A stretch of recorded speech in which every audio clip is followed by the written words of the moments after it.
టెమిలియస్ platform మీద నుంచి అనేక అంశాల మీద క్రైస్తవ సమాజానికి, ఇతరులకి కూడా అవగాహన కల్పించే అనేక ప్రయత్నాలు పూర్వం చేస్తూ ఉన్నాము. ప్రస్తుతం కూడా చేస్తూ వస్తా ఉన్నాం. అయితే ఈ అంశానికి సంబంధించి ఉన్నటువంటి ప్రాముఖ్యతని, ఆవశ్యకతని దృష్టిలో ఉంచుకుని ఈరోజు ఈ టాపిక్‌ని తప్పనిసరిగా మీ ముందుకు తీసుకురావాలని మేము ఆలోచన చేయడం జరిగింది ఈ సెషన్‌ని. ఓకే. అయితే ఈరోజు కార్యక్రమం బ్రీఫ్‌గా మనం చూస్తే, మనం ఒక చిన్న వీడియో చూస్తాము బిగినింగ్‌లో. తర్వాత డాక్టర్ భానుప్రసాద్ గారి యొక్క ప్రెజెంటేషన్ చూస్తాము. ఆయన ప్రెజెంటేషన్ అయిన తర్వాత మీకు ఈ అంశానికి, ఈరోజు ప్రెజెంట్ చేసినటువంటి అంశానికి సంబంధించినటువంటి మీకు ఏమన్నా ప్రశ్నలు ఉన్నట్లయితే అవి మీరు అడగొచ్చు. రిసోర్స్ పర్సన్ అయినటువంటి డాక్టర్ భానుప్రసాద్ గారు మీ ప్రశ్నలకి జవాబులు ఇస్తారు. అయితే ఈ కార్యక్రమాన్ని మనం ప్రారంభించుకునే ముందు ఈ అంశం యొక్క ప్రాముఖ్యతను కూడా మేము మీకు ఒకసారి వివరించిన తర్వాతే మనం టాపిక్‌లోకి వెళ్దాం. ఈ ప్రోగ్రామ్‌ని మన మధ్య ఉన్నటువంటి ఎంవి రమణ గారు ప్రార్థనతో ప్రారంభిస్తారు.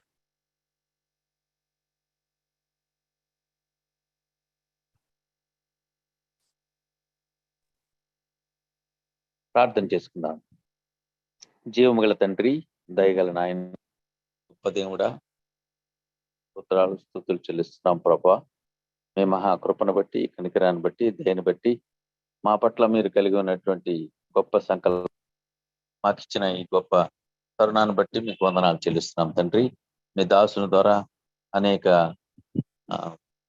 దినములుగా ప్రభా అనేక విషయాల్లో, ఆరోగ్య సంబంధమైన విషయాల్లో హెచ్చరించబడుతూ ప్రభా మరి ప్రికాషన్స్ తెలియపడుతూ నాయన మమ్మల్ని, మా కుటుంబాలని, మా లవ్డ్ వన్స్ని ప్రభా మీ కృపలో భద్రపరచుకోవడానికి మాకు ఇచ్చిన అవకాశాలను బట్టి మీకు వందనాలు. టెమిలియస్ ప్లాట్ఫామ్ ద్వారా ప్రభా మీరు ఇంతవరకు జరిగించిన మంచి బట్టి, ఆధ్యాత్మికంగా, ఆరోగ్యపరంగా మీరు చేసిన మేళ్ళన్నిటిని బట్టి మీకు వందనాలు చెల్లిస్తున్నాం. మీ దాసులు భానుప్రసాద్ గారి ద్వారా నాయన 2+ years నుంచి మాకు కావాల్సినటువంటి ఆరోగ్య సంబంధమైన విషయాలు, ఆధ్యాత్మిక విషయాలు మీరు తెలియపరుస్తూ మా మధ్య మీరు చేయించిన కార్యములన్నిటిని బట్టి మీకు వందనాలు. డైరెక్ట్ గా కొన్ని వేల కుటుంబాలు, ఇండైరెక్ట్ గా కొన్ని లక్షల ప్రజలు ప్రభా గ్లోబల్ వైజ్ గా మేలు పొంది నాయన మీ నామానికి మహిమకరముగాను, మీ రాజ్య వ్యాప్తికి దోహదపడులాగన ప్రభా మా కుటుంబాలన్నింటినీ సేద తీర్చినందుకు మీకు వందనాలు చెల్లిస్తున్నాం. ఈ దినపు కార్యక్రమాన్ని మీ చేతులకు అప్పగిస్తున్నాము. మీ దాసుని బలపరచండి. మీ బలమైనటువంటి ఆత్మతో ప్రభా నింపి మా మధ్య మీ కార్యములు చూపించి ఉద్దేశములను మా పట్ల నెరవేర్చమని మీ దాసులు ప్రభా బలమైనటువంటి ఆత్మతో మా మధ్య వాడబడుటకు సహాయం చేయండి. అలాగే టెమిలియస్ కోర్ టీం అంతటిని బలపరచండి నాయన. పార్టిసిపేట్స్ అందరినీ బలపరచండి. అనేక మంది పార్టిసిపేట్ చేసి మేలు పొంది మీ నామానికి సహాయం చేసి సమస్తము మీ నామ మహిమాత్మే జరిగించుకుని యేసు పరిశుద్ధ నామమును వేడుచున్నాం తండ్రి. Amen. Amen. Thank you brother. Thank you so much అండి.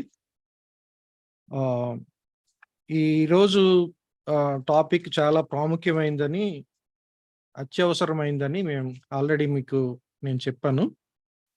ఎందుకు ఈ అంశం ప్రాముఖ్యమైంది, ఎందుకు అత్యవసరం అనేది ఒక 2 మాటలు నేను చెప్పిన తర్వాత మనం ఒక వీడియో చూడడానికి ప్రయత్నం చేద్దాం. ప్రస్తుతం మనం ఒక పెను ప్రమాదంలో ఉన్నాం. ఆ ప్రమాదం గురించి చాలా మందికి కనీస అవగాహన లేదు. కొంతమంది ఆ ప్రమాదాన్ని పసిగట్టినా కూడా దానికి గల సరైనటువంటి కారణాలపై పూర్తి అవగాహన లేకుండా ఉంది. ఆ ప్రమాదం మరేదో కాదు, ప్రస్తుతం మనం తరచూ వింటున్నటువంటి, చూస్తున్నటువంటి హార్ట్ అటాక్స్. అయితే ఒకప్పుడు హార్ట్ అటాక్స్ అంటే 60-70 సంవత్సరాల వయసు ఉన్న వాళ్ళకి వచ్చేవి. కానీ ప్రస్తుతం ఉన్నటువంటి పరిస్థితి దానికి పూర్తిగా భిన్నంగా ఉంది. ఇప్పుడు వయసుతో సంబంధం లేకుండా చాలా మందికి హార్ట్ అటాక్స్ తో చనిపోతా ఉన్నారు, వస్తా ఉన్నాయి. వారిలో చిన్నపిల్లలు, యువకులు, మధ్య వయస్కులు కూడా ఉన్నారు. ఇంకా ఖచ్చితంగా చెప్పాలంటే యువకులే ఎక్కువ మంది గుండెపోటుతో చనిపోతా ఉన్నారు. హార్ట్ అటాక్స్‌తో చనిపోతా ఉన్నారు. ఈ పెను ప్రమాదానికి గల కారణాలని తెలుసుకోకపోతే మనం చాలా భారీ మూల్యం చెల్లించక తప్పదు.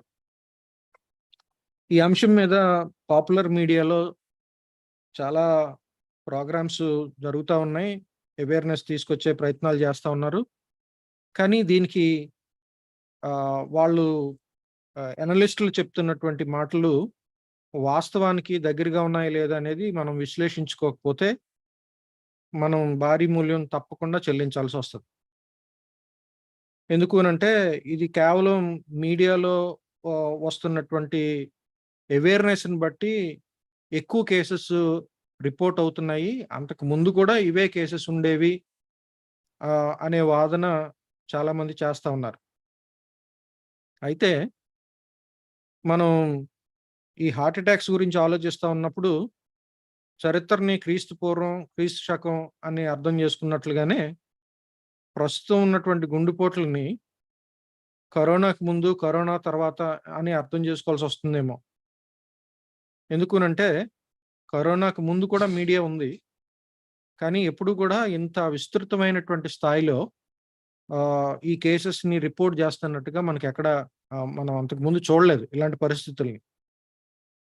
కాబట్టి ఇప్పుడున్నటువంటి పరిస్థితులు అంతకు ముందున్నటువంటి పరిస్థితులకి చాలా భిన్నమైనవి అనేది మనకి మీడియాలో స్పష్టంగా కనిపిస్తున్నటువంటి విషయం.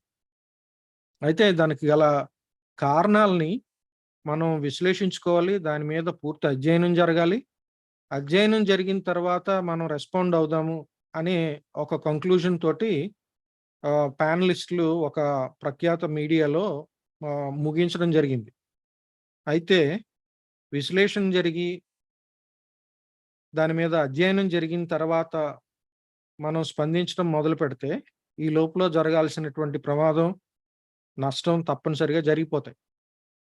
కాబట్టి దీని పట్ల కొంత అవగాహన కలిగి ఉన్నటువంటి అధ్యయనం చేస్తున్నటువంటి భానుప్రసాద్ గారు లాంటి ఎక్స్‌పర్ట్స్ తోటి కొంత అవగాహన మీ అందరికీ కల్పించాలన్న ఉద్దేశంతోటే ఈరోజు ఈ సెషన్‌ని ప్లాన్ చేయడం జరిగింది. అయితే మీడియాలో మనకి రిపోర్ట్ చేయబడుతున్నటువంటి విషయాలు మీలో చాలామందికి అవగాహన ఉండుంటది. కొంతమందికి లేనట్లయితే ఎంత భిన్నమైనటువంటి పరిస్థితుల్ని మనం ఈరోజు ఎదుర్కొంటున్నామనేది మీకు అవగాహన కల్పించడం కోసమే మీకొక చిన్న వీడియో చూపించాలని మేము అనుకుంటా ఉన్నాం. This is not to intimidate you. మేము మిమ్మల్ని భయపెట్టడానికి, భయభ్రాంతులకి గురి చేయడానికి మేము ఈ వీడియోని చూపించట్లేదు. కానీ వాస్తవాన్ని వాస్తవంగా మనం చూడగలిగితే అప్పుడే మనం సత్యాన్ని తెలుసుకుంటాము. అప్పుడు సత్యం మనల్ని స్వతంత్రులుగా చేస్తది. కాబట్టి మనం కళ్ళు మూసుకున్నంత మాత్రాన వాస్తవం మారిపోదు. వాస్తవం వాస్తవం కాకుండా పోదు. కాబట్టి ఒక చిన్న వీడియోని ఒక 2-3 మినిట్స్ ఉండే వీడియోని మీ ముందు ప్రెజెంట్ చేస్తున్నాము. ఆహ్, ఆహ్, అందులో ఉన్నటువంటి కంటెంట్‌ని చూడడానికి ప్రయత్నం చేయండి. ఆహ్, ఈ విషయాలు కొంచెం ఎమోషనల్‌గా మనల్ని కదిలించేవిగా ఉంటాయి కానీ అంతకుముందు మనం మునుపెన్నడూ చూడనటువంటి సిట్యుయేషన్స్‌ని మనం చూస్తున్నాము అనే ఒక చిన్న అవేర్‌నెస్‌ని మీ ముందుకు తీసుకురావడం కోసమే మేము ఈ వీడియోని ప్రెజెంట్ చేస్తా ఉన్నాం.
ఇది మన కళ్ళ ముందు ఉన్నటువంటి పరిస్థితులు.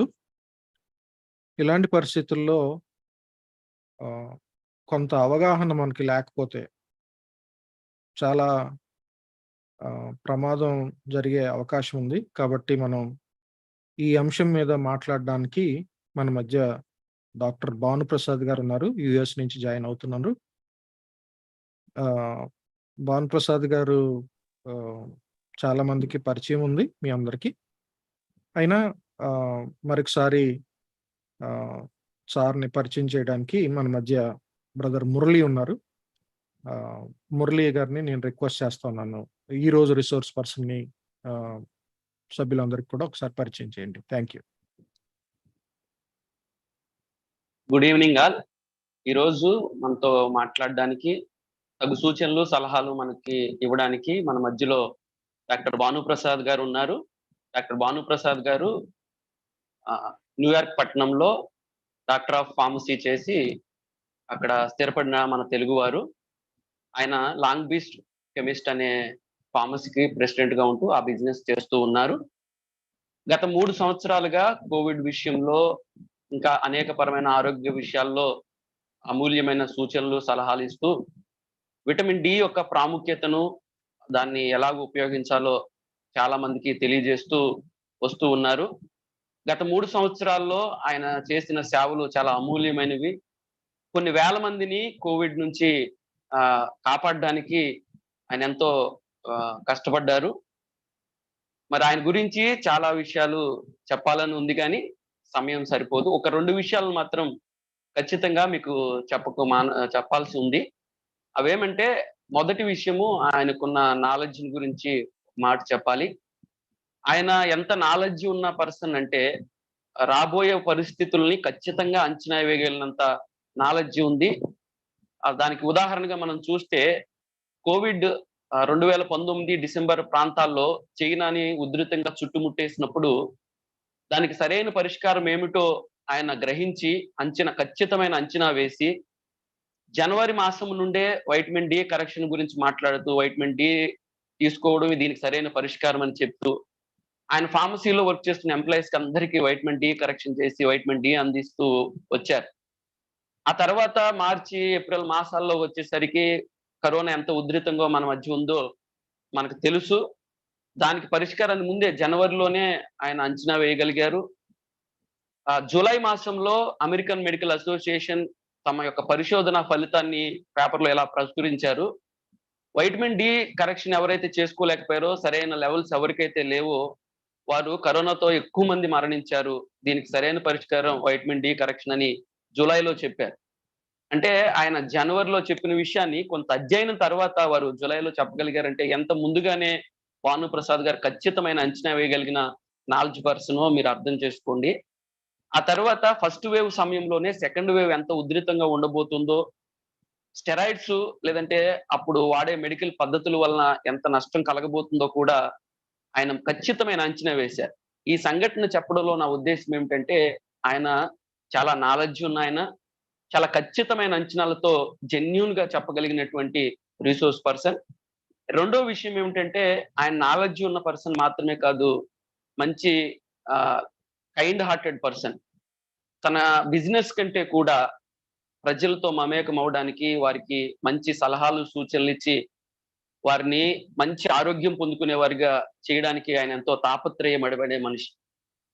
కోవిడ్ విషయంతోనే అయిపోయిందన్నట్లుగా ఆయన ఆగిపోకుండా అనేక పరమైన ఆరోగ్య సలహాలు, సూచనలిచ్చి జీవన శైలిలోనూ, డైట్‌లోనూ మార్పులు చేసుకోవడం ద్వారా ఎంత మంచి ఆరోగ్యం పొందుకోవచ్చో ఆయన ఇప్పటికి కూడా తన సేవలను ఆయా మాధ్యమాల ద్వారా అందిస్తూ అద్భుతమైన ఫలితాల్ని ఆ మాటలు విన్న వారికి ఆయన ద్వారా కలుగుతూ ఉన్నాయి. కాబట్టి ఆయన చెప్పే విషయాలు చాలా స్పష్టంగా ఉంటాయి. చాలా నాలెడ్జ్‌తో కూడుకున్నవి. అవి చాలా విలువైన మాటలు. ఇంత విలువైన మాటలు చెప్పగలిగి, ఇంత కరెక్ట్‌గా అంచనా వేయగలిగినటువంటి పర్సన్ మనతో ఉండడము, ఈరోజు ఈ సెషన్ తీసుకోవడం మనకెంతో సంతోషం. కాబట్టి ఈ సెషన్ చాలా జాగ్రత్తగా మనం ఫాలో అవుదాం. Thank you. Thank you brother Murali. ఆహ్, భాను ప్రసాద్ గారిని ఆహ్, చాలా బాగా పరిచయం చేశాడు. అయితే వ్యక్తిగతంగా నాకు కూడా భాను ప్రసాద్ అన్న ఆహ్, ఆహ్, పరిచయం ఉండడం మాత్రమే కాదు, ఆయన వల్ల నేను వ్యక్తిగతంగాను, మా కుటుంబ పరంగా కూడా చాలా బెనిఫిట్ పొందా. ఎట్లాంటి క్రిటికల్ మూమెంట్ అంటే, మా మదర్‌కి అస్సలే బాలేదు. కొలాప్స్ అయిపోయిన స్టేట్‌లో మేము వైజాగ్‌లో ఉన్నటువంటి ఒక హాస్పిటల్‌కి తీసుకెళ్ళాం. ఆహ్, డాక్టర్స్ లేరు. ఆహ్, విపరీతమైనటువంటి కోవిడ్ పరిస్థితులు. చూడ్డానికి కూడా, పేషెంట్‌ని టచ్ చేయడానికి కూడా ఎవరు ముందుకు రానటువంటి పరిస్థితుల్లో మా మదర్‌ని తీసుకొని మేము హాస్పిటల్‌కెళ్ళాం నైట్ 10:30 ఆ టైంకి. భయంకరమైన వర్షం కురుస్తా ఉంది. వాళ్ళు సీటీ స్కాన్ తీయాలండి ఇమ్మీడియేట్‌గా అన్నారు. సీటీ స్కాన్ తీసిన వెంటనే వాళ్ళేం చెప్పారు అనంటే, కోవిడ్ ఉందండి మీ మదర్‌కి. మీరు ఇమ్మీడియేట్‌గా అడ్మిట్ చేసుకుంటే 3,00,000 కట్టి ఇమ్మీడియేట్‌గా జాయిన్ చేసేసేయండి. ఎవ్రీ డే ఆహ్, వాళ్ళు ఒక 50,000 ఎంతో కట్టాల్సుంటది అని చెప్పారు. చాలా క్రిటికల్ స్టేట్‌లోనే మేము తీసుకెళ్ళాము. భానుప్రసాద్ అన్నకి నేను ఫోన్ చేశా. ఆహ్, అన్న లిఫ్ట్ చేయలేదు. ఒక్క 2 మినిట్స్ ఆగాను నేను. విపరీతమైన టెన్షన్‌లో ఉన్నాము. భానుప్రసాద్ అన్న నంబర్ సెట్ చేస్తుంటే నాకు కనీసం ఆహ్, ఆహ్, ఆ టెన్షన్‌లో కనీసం నేను ఆ పేరు కూడా సెలెక్ట్ చేయలేకపోతా ఉన్నాను. అంత టెన్షన్‌లో ఉన్నాను నేను. ఒక్క 2 మినిట్స్ ఆగి అన్నే కాల్ బ్యాక్ చేశారు. "ఏంటి పరిస్థితి బ్రదర్" అని అడిగారు. "ఇట్లా ఉందన్న పరిస్థితి" అనంటే, "మీరు ఎట్టి పరిస్థితుల్లోనూ మీ మదర్‌ని జాయిన్ చేయకండి. ఇంటికి తీసుకెళ్ళండి. నేను మీకు ప్రొసీజర్ చెప్తాను. ఇది చేయండి" అని చెప్పారు. మేము వెంటనే మా మదర్‌ని తీసుకొని ఇంటికొచ్చేసాం నైట్. ఆ నైట్ అన్న చెప్పింది యాజ్ ఇట్ ఈజ్‌గా చేసాము. అక్కడి నుంచి 24 అవర్స్ అన్న ఏం చెప్పారో అది యథాతథంగా చేసుకుంటూ వచ్చాం. నెబులైజేషన్ గాని, డి3 ఆహ్, అడ్మినిస్టర్ చేయడం గాని ఇవన్నీ చేస్తూ వచ్చాం. ఎగ్జాక్ట్‌లీ 24 అవర్స్‌కి మీ మదర్ లేచి కూర్చున్నారు. ఇప్పుడు చాలా ఆహ్, హ్యాపీగా, హెల్తీగా ఉన్నారు. అంటే చాలా క్రిటికల్ స్టేజ్‌లో ఆహ్, రెస్ట్‌లెస్ సిట్యుయేషన్స్‌లో అక్రాస్ ద వరల్డ్ అన్నకి కాంటాక్ట్స్ వస్తా ఉన్నప్పుడు, వాళ్ళు అన్నని కన్సల్ట్ చేస్తా ఉన్నప్పుడు, ఏ రోజు విసిగిపోవడం అనేది నేను చూడలేదు అన్నలో. అన్ని ఫోన్ కాల్స్ వస్తే అసలే మనం జనరల్‌గా ఫ్రస్ట్రేట్ అయిపోతాం. కానీ అది ఏ కోశాన కూడా అన్న ఆహ్, ఆహ్, లో మనం చూడలేదు నేనైతే. So, it shows his character also. So, అలాంటి ఆహ్, అన్న మనతో ఉండడం చాలా సంతోషం. ఈ సమయాన్ని నేను భానుప్రసాద్ అన్నకి ఇస్తా ఉన్నాను. అన్న ప్రెజెంట్ చేస్తారు. చాలా జాగ్రత్తగా వినడానికి ప్రయత్నం చేద్దాం. Thank you. Thank you, Anil. Thank you so much for those kind words. And thank you, Murali, for that wonderful introduction. మరలా దాదాపుగా 2 సంవత్సరాల పైబడి మరలా మీ మధ్యకి రావడం చాలా సంతోషంగా ఉంది. తెమిలియోస్ ప్లాట్ఫామ్ మీదకి జులై ఆఫ్ 2020లో మొట్టమొదటి ప్రోగ్రామ్ అక్కడ కండక్ట్ చేయడం జరిగింది, అవేర్నెస్ సెషన్. దట్ అవేర్నెస్ నిజంగా వైజాగ్ని it has set apart. Covid ఫైట్లో విశాఖపట్నం, విజయనగరం, శ్రీకాకుళం జిల్లాలు చాలా అద్భుతంగా ది ఫైట్లో అంటే సరైన రీతిలో అంటే కోవిడ్ని అడ్రస్ చేయడానికి ఆ మీటింగ్ ఎంతగానో దోహదపడింది అని చెప్పడంలో ఎలాంటి సందేహం లేదు. And thank you for this forum, and thank you brother Vikram, brother Anil Kumar, and brother Murali, and Ramna garu, and all the Temelios members. నిజంగా అంటే ఇది ఇంకొక మాట అందరితో చెప్పాలి ఏంటంటే, ఇది ఎవరిని భయపడదామని లేకపోతే అంటే టెర్రరైజ్ చేద్దామనే ఉద్దేశం మాకు లేదు. ఇప్పుడు చాలా మంది తప్పనిసరి పరిస్థితుల్లో వ్యాక్సిన్లు వేయించుకోవడం జరిగింది. ఓకే, ఒకవేళ ఇది అంటే సరైనవా కావా లేకపోతే దీనివల్లే జరుగుతుందా అనేది మనం అంటే దాని గురించి నిర్దిష్టంగా అంటే మేము ఎటువంటి ప్రొనౌన్స్మెంట్స్ చేయనప్పటికీ మనం చేయాల్సింది ఏమిటి అంటే ప్రతిదాన్ని జాగ్రత్తగా పరిశీలించాలి. జాగ్రత్తగా అవగాహన చేసుకుంటే కనుక మనం ఈ కోవిడ్ విషయంలో కానీ, లేకపోతే ఒకవేళ వ్యాక్సిన్ రిలేటెడ్ ఇష్యూస్ ఏమైనా వచ్చినా వీటన్నిటిని సమర్థవంతంగా మనం ఎదుర్కోగలం అనే విషయం ని దృష్టిలో పెట్టుకుని ఈ అవేర్నెస్ సెషన్ కండక్ట్ చేయడం జరుగుతుంది. ఇక్కడ ఏం మాట్లాడినా ఇవన్నీ కూడా జస్ట్ సైంటిఫిక్ గా అంటే మన బాడీ డిజైన్ ఎలా ఉందో, లేకపోతే బాడీ ఎలా పనిచేస్తుందో వాటిని దృష్టిలో పెట్టుకుని, అలాగే ఈ వైరస్ ఎటువంటిది, ఈ వైరస్ బాడీలో ఎటువంటి అంటే సిచ్యువేషన్ ని క్రియేట్ చేస్తోంది, తర్వాత వ్యాక్సినేషన్ అనేది దాని యొక్క ఉద్దేశం ఏంటి, దాని ఒక పర్యవసానాలు, వాటిని గురించి సరైన రీతిలో మనం అవగాహన చేసుకున్నప్పుడు ఇప్పుడు జరుగుతున్న విషయాలన్నీ ఇందాక బ్రదర్ అనిల్ మాట్లాడినట్టుగా కోవిడ్కి ముందు, కోవిడ్కి తర్వాత ఉన్న పరిస్థితులు చాలా వేరుగా ఉన్నాయనే విషయం చాలా ఎవరికి చూసినా సరే అర్థమైపోయే పరిస్థితి మనకు కనపడుతోంది ఇప్పుడు. సో ఆ విషయాలు కొన్ని తెలుసుకుందాం. ఫస్ట్ ఆఫ్ ఆల్, ఇప్పుడు హార్ట్ గురించి మనం మాట్లాడేటప్పుడు, హార్ట్ అనేది ఒక్కసారి కన్సీవ్ అయిన తర్వాత చైల్డ్ మదర్స్ వోమ్లో గర్భస్థ శిశువు 4 వారాల వయస్సు వచ్చిన గర్భస్థ శిశువు ఆ పిండంలో కొన్ని సెల్స్ దగ్గరకు వచ్చి జస్ట్ దే స్టార్ట్ ఒక మొట్టమొదట అంటే ఒక హార్ట్ లాగా ఫామ్ అయ్యి ఒక దగ్గర ఆ బీట్ మొదలవుతుంది. ఒక సెల్ కొట్టుకోవడం, ఆ తర్వాత ఆ సెల్ నుంచి ఇంకొక సెల్కి ఆ యొక్క సిగ్నల్ వెళ్ళడం, ఆ కొట్టుకోవడం, ఆ కోఆర్డినేటెడ్ మూమెంట్స్ అనేవి ఆ 4th వీక్లో 4వ వారం అంటే గర్భం వచ్చిన తర్వాత 4వ వారంలో మొదలవుతాయి. ఇప్పుడు ఈ టెక్నాలజీ పరంగా మనం చూస్తే, టెక్నాలజికల్గా మనం వీటన్నిటిని మనం స్పష్టంగా చూడవచ్చు. అంటే గర్భస్థ శిశువులో 4 వారాల గర్భస్థ శిశువులో గుండె ఎలా ఫామ్ అవుతుంది అనేది ఒక చిన్న వీడియో మనం చూద్దాం.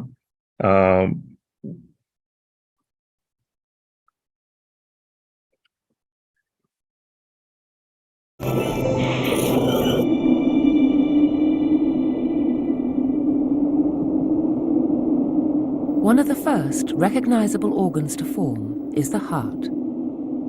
Without a heart, there is no way of spreading around the food and oxygen the embryo needs to flourish. Until now, the heart has been a dormant clump of muscle cells. But after 22 days, it bursts suddenly into life, when still just the size of a poppy seed. One cell spontaneously contracts, triggering its neighbors and setting off a chain reaction until all the heart cells are beating.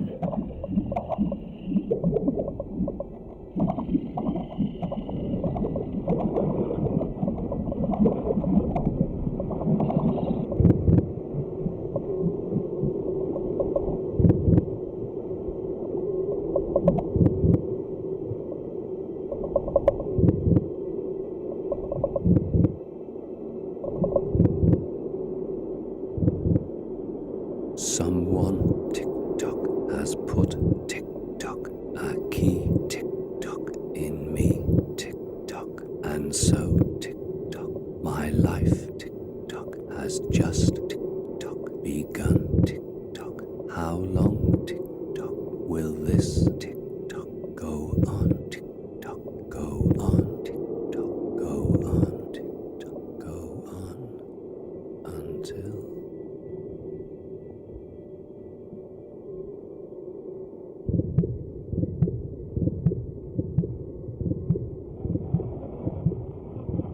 Later on, when the nervous system is more developed, the brain will carefully control the rate of contraction, keeping it steadily beating and pumping for the rest of the child's life. Okay, Prakash. If he lives to 75, I don't know ఎంతవరకు మీకు కనపడిందో నాకైతే తెలియలేదు. కానీ ఏంటంటే ఆ వీడియోలో you can see ఒక సెల్, కార్డియాక్ మజిల్ సెల్ స్పాంటేనియస్గా ట్విచ్ అవడం మొదలైన తర్వాత కోఆర్డినేటెడ్ మూమెంట్స్తో హార్ట్ అనేది కొట్టుకోవడం, హార్ట్ బీట్ అనేది మనం చూడడం జరుగుతుంది. ఆ హార్ట్ బీట్ మీరు మరలా ఒకసారి వీడియోలోకి అంటే యూట్యూబ్లోకి వెళ్ళి మీరు చూడండి. అది చూస్తే చాలా క్లియర్గా మీకు అర్థమవుతుంది. సో ఇదంతా గర్భస్థ శిశువు ఒక ఆవగింజంత సైజు ఉన్న అప్పుడు మొదలయ్యే ప్రక్రియ ఇది. ఓకే, అప్పుడు మొదలైన ప్రక్రియ అప్పుడు కొట్టుకోవడం start. That is wear everything begins. That is wear heart అనేది కొట్టుకోవడం మొదలెట్టిన తర్వాత లైఫ్ ముగిసే వరకు, మనం చివరి నిమిషంలో కన్ను మూసే వరకు హార్ట్ కొట్టుకోవడం జరుగుతుంది. అలాగే కొట్టుకుంటూ ఉండడం జరుగుతుంది. ఎక్కడైనా సరే ఈ వీటన్నిటిలో ఇప్పుడు తర్వాత ఇప్పుడు దీని గురించి, హార్ట్ గురించి నెమ్మదిగా మనం చూద్దాం దీంట్లో. సో ఎందుకు ఇలా హార్ట్ అటాక్లు వస్తున్నాయి? సో అలా బీట్ అవడం మొదలైన హార్ట్, ఓకే, ఒక మనిషి 80 సంవత్సరాలు బ్రతుకుతారు అనుకుంటే, ఓకే, చనిపోయే వరకు దాదాపుగా 260 కోట్ల సార్లు హార్ట్ కొట్టుకోవడం జరుగుతుంది. ఎక్కడ ఎడతెరిపి లేకుండా, విరామం లేకుండా హార్ట్ కొట్టుకోవడం అనేది జరుగుతూనే ఉంటుంది. ఈ హార్ట్ మజిల్ కొట్టుకోవడానికి, అంటే హార్ట్ బీట్ చేయడానికి, హార్ట్ బ్లడ్ని పంప్ చేయడానికి కావలసిన విషయాలు మన శరీరంలో ఎన్నో ఉండాలి.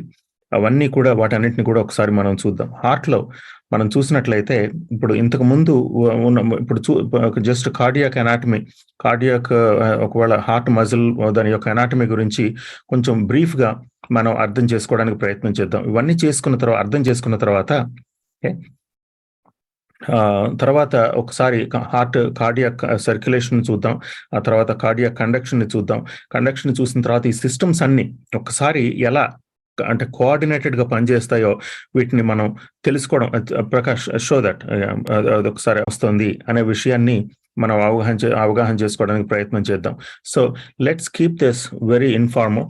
నేను ఫార్మలైజ్ ప్రెజెంటేషన్ నేను చేయడానికి అంటే నేను ప్రిపేర్ అయ్యి రాలేదు నేను, బట్ జస్ట్ ఇన్ఫార్మల్ గా లెట్స్ ట్రై టు అండర్స్టాండ్ అసలు హార్ట్ ఎలా పనిచేస్తుంది. ప్రకాష్, అది కనపడడం లేదు వీడియో అంటే కాదా? వీడియో కాదు, వీడియో ఇంతకు ముందు సరిగ్గా రాలేదు అది, కానీ బట్ లెట్స్ సి. జస్ట్ ఆ ఇమేజ్ ఒకటి ఇందాక చూపించావు కదా image, let's show that image. Heart display అవట్లేదు బ్రదర్, అది అవ్వట్లేదు. ఓకే, హార్ట్ ని మనం చూసినట్లయితే దీంట్లో మనం చిన్నప్పుడు చదువుకున్న సైన్స్ బుక్ లో మనం చూసినట్లయితే హార్ట్ లో 4 గదులు ఉంటాయి, తర్వాత 4 కవాటాలు ఉంటాయి అనేది మనం తెలుసుకున్న విషయం. అక్కడి నుంచి ఆ గదుల గురించి మనం చూస్తే కనుక, so right side, left side, okay, heart ఉంటుంది. ఆ రైట్ సైడ్ 2 గదులు ఉంటాయి, లెఫ్ట్ సైడ్ 2 గదులు ఉంటాయి. సో రైట్ సైడ్ ఉన్న పైన ఉన్న ఇది అంటే ఏంటంటే రైట్ ఏట్రియం అంటాం. సో దట్ ఈస్, సో తర్వాత రైట్ దాని కింద ఉన్న గది రైట్ వెంట్రికల్. ఓకే, సో ఈ 2 గదులు they are separated by a door. Okay, it's called tricuspid valve. Okay, so గుండెలో వాల్వుల గురించి మాట్లాడితే కనుక, దిస్ ఇస్ వాల్వులు అంటే మీకు 4 గదులు, 4 కవాటాలు అంటే వాల్వులు ఉంటాయి గుండెలో. సో ఈ 4 మొదటి మనం రైట్ సైడ్ ని చూస్తే కనుక, ఇప్పుడు ఈ వీనా కేవా అని ఉంది కదా, సుపీరియర్ వీనా కేవా, ఇన్ఫీరియర్ వీనా కేవా అని ఉంటుంది. అదేంటంటే బాడీలో ఆక్సిజన్ ని ఉపయోగించుకున్న తర్వాత ఈ బ్లడ్ అంతా కూడా ధమనుల ద్వారా మళ్ళీ వెనక్కి రావడం. So superior vena కేవా, inferior vena కేవా అనే ఈ ధమనులు, ఆ ధమనులు ఏంటంటే బాడీలో యూజ్ అయిపోయిన బ్లడ్ ని మళ్ళీ వెనక్కి తీసుకొచ్చి it dumps it into the right atrium. Okay, right side కుడివైపున ఉన్న పైన ఉన్న గుండెలో ఉన్న పైన ఉన్న గదిలో అది మొత్తం ఆ బ్లడ్ అంతా డంప్ చేయబడుతుంది. అక్కడ చేయబడిన తర్వాత అక్కడి నుంచి ఒక రిథమిక్ మూమెంట్స్ లో హార్ట్ మూవ్ అవ్వడం ద్వారా అక్కడి నుంచి ఆ బ్లడ్ రైట్ వెంట్రికల్లోకి వెళ్తుంది. ట్రైకాస్పిడ్ వాల్వ్ ఓపెన్ అయిన తర్వాత అక్కడి నుంచి రైట్ వెంట్రికల్లోకి వెళ్తుంది. రైట్ వెంట్రికల్లోకి వెళ్ళిన తర్వాత కింద అది కొట్టుకోవడం, గుండె కొట్టుకున్నప్పుడు ఆ రైట్ వెంట్రికల్ స్క్వీజ్ అయినప్పుడు ఎక్కడికి వెళ్తుంది? పల్మనరీ ఆర్టరీ ఉంది, చూసారా అక్కడ పల్మనరీ వాల్వ్ ఓపెన్ అవుతుంది. అక్కడ పల్మనరీ వాల్వ్ ఓపెన్ అయినప్పుడు రైట్ వెంట్రికల్ కాంట్రాక్ట్ అయినప్పుడు, రైట్ వెంట్రికల్ అంటే కుంచుకుపోయినప్పుడు, రైట్ వెంట్రికల్లో ఉన్న ఈ డీఆక్సిజనేటెడ్ ఆక్సిజన్ అంతా కోల్పోయిన బ్లడ్ ఉంటుంది చూసారా, అది పల్మనరీ వాల్వ్లో నుంచి ఓకే లంగ్స్లోకి వెళ్తుంది. ఆ లంగ్స్లోకి వెళ్ళినప్పుడు మీరు ఊపిరి తీసుకుంటున్న క్రమంలో ఆ లంగ్స్లో ఇప్పుడు మామూలుగా మీరు అంటే ఇమేజెస్లో మనం చూస్తే కనుక ఈ బ్లూ అండ్ రెడ్ కలర్లో ఈ బ్లడ్ని రిప్రజెంట్ చేయడం జరుగుతుంది. బ్లూ బ్లడ్ అంటేనేమో ఇట్ ఈస్ యూజ్డ్ అప్, మొత్తం ఆక్సిజన్ అంతా యూజ్ అప్ అయిపోయిన blood it comes in to the right atrium and it goes to right ventricle.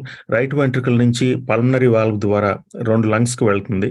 ఆ 2 లంగ్స్కి వెళ్ళిన తర్వాత అక్కడ ఈ ఆల్వియోలై లో నుంచి అక్కడ ఆల్వియోలర్ సర్క్యులేషన్ లో వెళ్ళడం ద్వారా, ఆల్వియోలైలో గ్యాస్ ఎక్స్చేంజ్ జరగడం ద్వారా బ్లడ్ లో ఉన్న కార్బన్ డైఆక్సైడ్ ఏమో ఆల్వియోలై లోపలికి ఫ్లో అవుతుంది. తర్వాత ఆల్వియోలైలో ఉన్న ఆక్సిజన్ బ్లడ్ లోకి ఫ్లో అవుతుంది. మరలా ఆక్సిజనేటెడ్ బ్లడ్ అనేది తీసుకురాబడి లెఫ్ట్ ఏట్రియం అనేది చూసారా ఇక్కడ లెఫ్ట్ సైడ్ ఉన్న ఏట్రియం ఆ పైన ఉన్న గదిలోకి పంప్ చేయబడుతుంది. సో అక్కడి నుంచి పల్మనరీ ఆర్టరీస్ వచ్చి అక్కడికి తీసుకొస్తాయి. అక్కడికి తీసుకొచ్చిన తర్వాత అక్కడి నుంచి లెఫ్ట్ వెంట్రికల్లోకి, అక్కడి నుంచి ఎక్కడ సో మైట్రల్ వాల్వ్ అని ఉంటుంది అక్కడ లెఫ్ట్ ఏట్రియంకిను లెఫ్ట్ వెంట్రికల్ కి మధ్యలో ఉండే కవాటం మైట్రల్ వాల్వ్.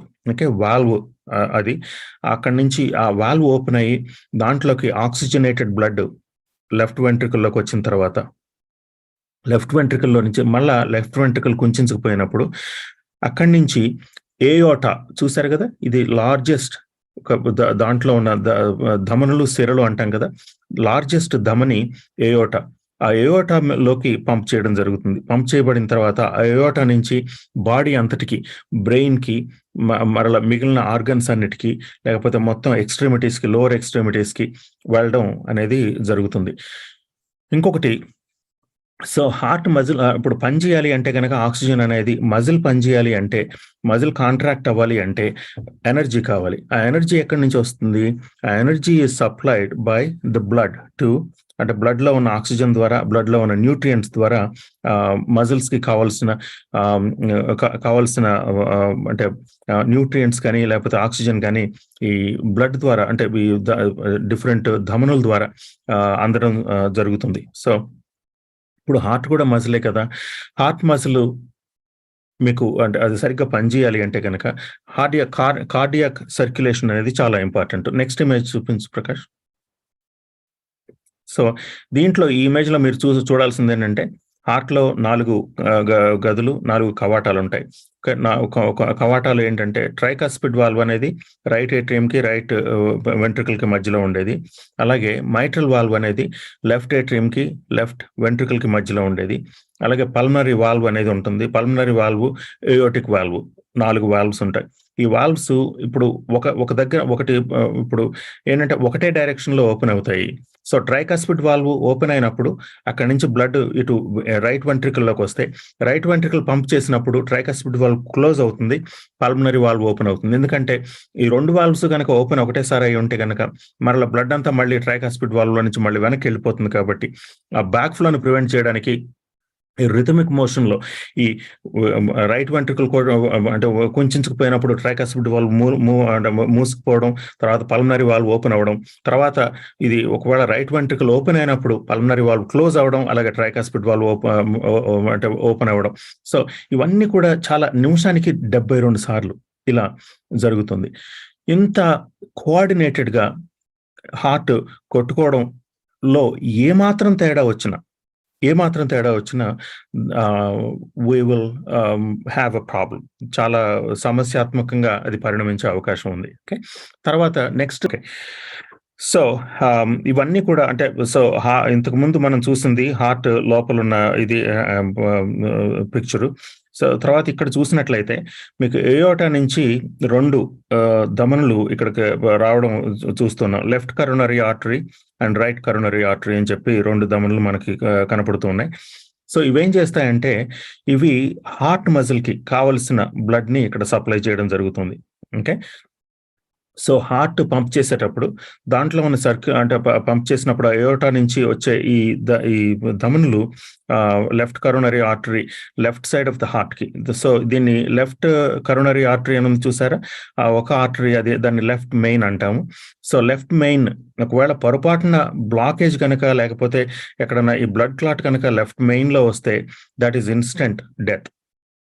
ఓకే, సో ఇప్పుడు సో తర్వాత లెఫ్ట్ సర్కంఫ్లెక్స్ ఆర్టరీ అని, లెఫ్ట్ యాంటీరియర్ డిసెండింగ్ ఆర్టరీ అని ఉంటుంది.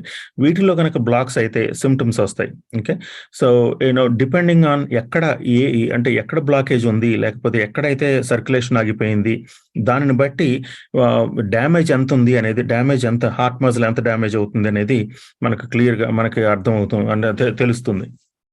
ఓకే, సో ఇప్పుడు ఈ బ్లాక్ అయినప్పుడు అంటే సర్క్యులేషన్ కనుక అంటే బ్లడ్ ఫ్లో ఆ మజిల్ కి ఆగిపోతే ఆ మజిల్ ఏంటంటే it starts getting deteriorated. So ఎలా అంటే ఇప్పుడు ఆ హార్ట్ మజిల్ అనేది ఎంత ఇంటెన్సిటీతో కొట్టుకుంటుందంటే, if you look at Olympic athlete స్ప్రింటర్ని కనుక మీరు చూసినట్లయితే, హుసేన్ బోల్ట్ ని చూస్తే, హుసేన్ బోల్ట్ అందరికీ తెలుసు కదా, హుసేన్ బోల్ట్ తను ఒక 100 మీటర్ స్ప్రింట్ చేసేటప్పుడు తన కాఫ్ మజిల్ ఎంత అంటే ఎఫర్ట్ అయితే పెడుతుందో ఆ ఎఫర్ట్ కి 6 times ఎక్కువగా మీ హార్ట్ మజిల్ ఎఫర్ట్ పెడుతుంది. So it is an extremely energy intensive process కదా. సో అంత ఎఫర్ట్ పెట్టాలి అంటే కనుక it is an extremely energy intensive process. ఆ ఎనర్జీ ఎక్కడి నుంచి వస్తుంది? సో ఎనర్జీ కావాలంటే కనుక it has to be done by oxidative phosphorylation కదా. ఆక్సిడేటివ్ ఫాస్ఫోరిలేషన్ అంటే ఏంటి? ఇప్పుడు దానికి ఆక్సిజన్ కావాలి. సో ఇవన్నీ కూడా ఈ టర్మ్స్ అన్నిటితో మీరు కన్ఫ్యూజ్ అవ్వకండి. సో ఇప్పుడు ఏంటంటే ఇప్పుడు ఎనర్జీ కావాలి. ఓకే, ఎనర్జీ అనేది ఎక్కడి నుంచి వస్తుంది? ఎనర్జీ అనేది ఇప్పుడు న్యూట్రియంట్స్ నుంచి వస్తుంది, లేకపోతే ఫ్యాట్ ఆక్సిడేషన్ నుంచి వస్తుంది, లేకపోతే కార్బోహైడ్రేట్ ఆక్సిడేషన్ నుంచి వస్తుంది. ఆక్సిడేషన్ కావాలంటే ఏం కావాలి? ఆక్సిజన్ కావాలి. ఆక్సిజన్ ఎక్కడి నుంచి వస్తుంది? బ్లడ్ వెసల్స్ నుంచి, ఆర్టరీస్ నుంచి వస్తుంది, ధమనుల్లో నుంచి వస్తుంది. ఈ ధమనుల్లో కనుక ఎక్కడన్నా బ్లాకేజ్ ఉంటే, ఎక్కడన్నా అక్లూజన్ ఉంటే, ఎక్కడన్నా రక్త ప్రసరణ ఆగిపోతే, that is where the problem is. అప్పుడు ఏమవుతుందంటే heart muscle starts dying. Okay, that is your typical heart attack.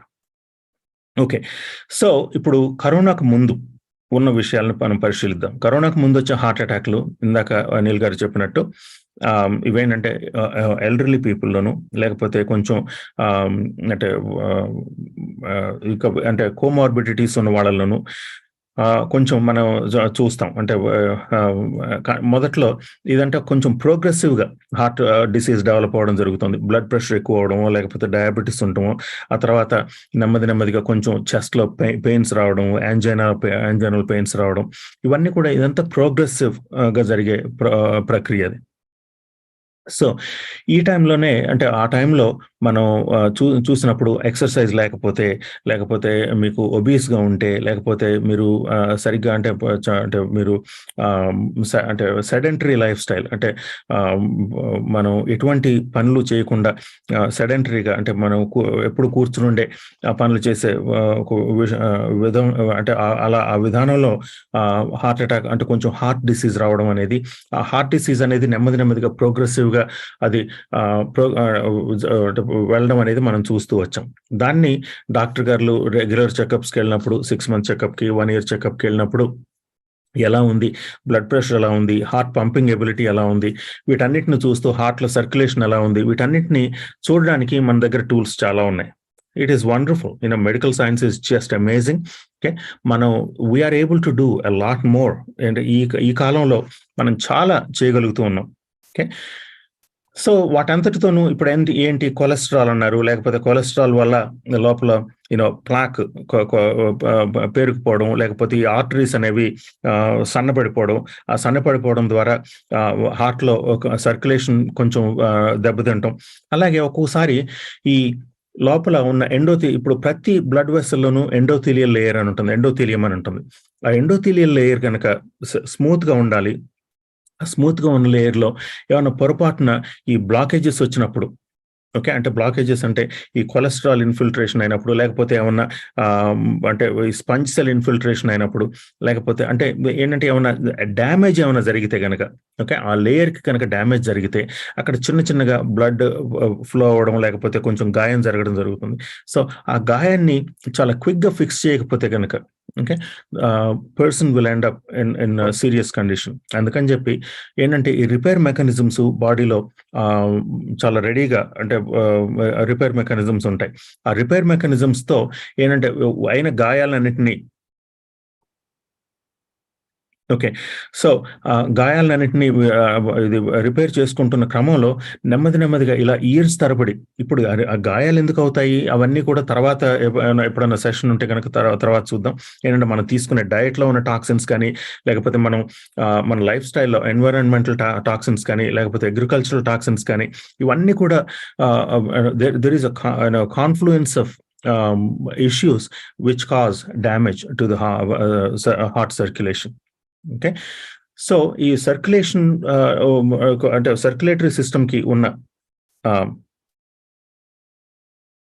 Okay, I think you need to yeah Prakash, యానిటేషన్ అందరికి తీసేస్తే సరిపోతుంది. ఒకసారి ఇది కాదు, జస్ట్ గో బ్యాక్. విక్రమ్, మీరు యానిటేషన్స్ డిజేబుల్ ఫర్ అదర్స్ అని పెట్టేసి మీరు షేర్ చేస్తున్నారు కదా.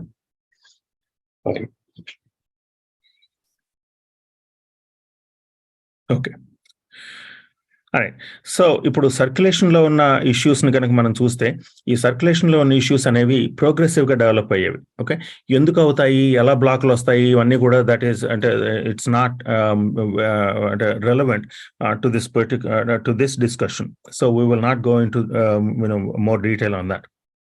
ఓకే, సో ఈ సర్క్యులేషన్ కాంప్రమైజ్ అయితే, ఓకే, వచ్చే ప్రాబ్లమ్స్ వల్ల, ఇప్పుడు ఒకవేళ ఎక్కడన్నా పొరపాటున ఈ లోపల అంటే కొంచెం ఎక్కడన్నా ఈ గాయం అనేది లోపల ఎండోథీలియల్ లేయర్కి అయిన గాయం కొంచెం ఎక్కువ అయితే కనుక అక్కడి నుంచి బ్లడ్ ఫ్లో అవడం మొదలెడితే, అక్కడ ఇప్పుడు ప్లేట్లెట్ అగ్రిగేషన్, ఇప్పుడు అక్కడకు ఆ ఏరియాలో బ్లీడింగ్ ఆపడానికి, ఇప్పుడు మనకి ఎక్కడన్నా గాయం వస్తే కనుక, ప్రకాష్ ఒకసారి మీరు చెప్పండి తను ఎలా చేయాలో, అది యానిటేషన్ ఆపడం.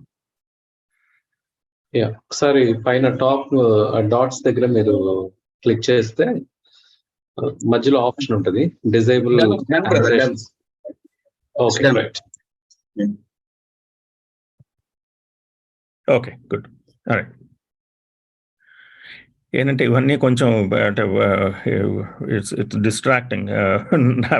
అందరికీ డిస్ట్రాక్షన్ మాత్రమే కదా, నాకు కూడా డిస్ట్రాక్షన్గా ఉంటుంది అందరూ రాయడం మొదలెడితే.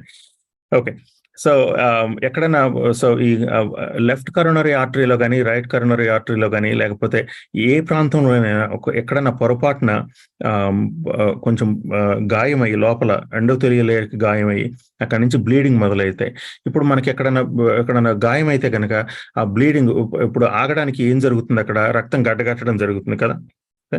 రక్తం గడ్డగట్టడం బ్లడ్ క్లాటింగ్ అంటాం కదా. ఓకే, సో అదే ప్రాసెస్ అక్కడ ఆర్టరీలో జరిగితే, ఆ లెఫ్ట్ కరోనరీ ఆర్టరీ కానీ, లేకపోతే రైట్ కరోనరీ ఆర్టరీలో కానీ ఎక్కడైనా సరే మీకు జరిగితే, ఎక్కడ ప్రాబ్లం అయితే కనుక, okay, that is wear blood అంటే ప్లేట్లెట్స్ స్టార్ట్ అగ్రిగేటింగ్. ప్లేట్లెట్స్ వెళ్ళి ఆ గాయాన్ని మాన్పే క్రమంలో, ఆ బ్లీడింగ్ ఆపే క్రమంలో అక్కడ ప్లేట్లెట్ అగ్రిగేషన్ జరిగితే కనుక ఆ ప్లేట్లెట్స్, ఆ ఫైబ్రిన్ క్లాట్ అనేది, ఓకే, అక్కడ ఆర్టరీలో ఉంటే that causes a complete occlusion of that artery. ఆ బ్లడ్ ఫ్లో, ఆ క్లాట్ అనేది బ్లడ్ ఫ్లో జరగకుండా ఆపే అవకాశం ఉంటుంది. So that is acute myocardial infarction. Okay, so circulatory సిస్టంలో వచ్చే ప్రాబ్లమ్స్ వల్ల వచ్చే హార్ట్ అటాక్స్ అనేవి ప్రీ కరోనా టైంలో నుంచి ఉన్నాయి మనకి. ఓకే, సో సర్క్యులేటరీ సిస్టంలో వచ్చే, మీరు ఇది క్లియర్గా మీరు అర్థం చేసుకోవాలి. ఇది సర్క్యులేటరీ సిస్టంలో వచ్చే బ్లడ్ క్లాట్స్ వల్ల వచ్చే heart attacks pre corona time నుంచి ఉన్నాయి. అవన్నీ ఏంటంటే these are all progressive problems ఇవి. ఈ హార్ట్ డిసీజ్ అనేది ట్రెడిషనల్ గా మన అండర్స్టాండింగ్ ఏంటంటే it is a progressive process. Age అయ్యే కొద్దీ, ఇప్పుడు మనం అంటే మన లైఫ్ స్టైల్ మారే కొద్దీ, లేకపోతే మనం అంటే టాక్సిన్స్ కి ఎక్స్పోజ్ అయ్యే కొద్దీ, that is what causes this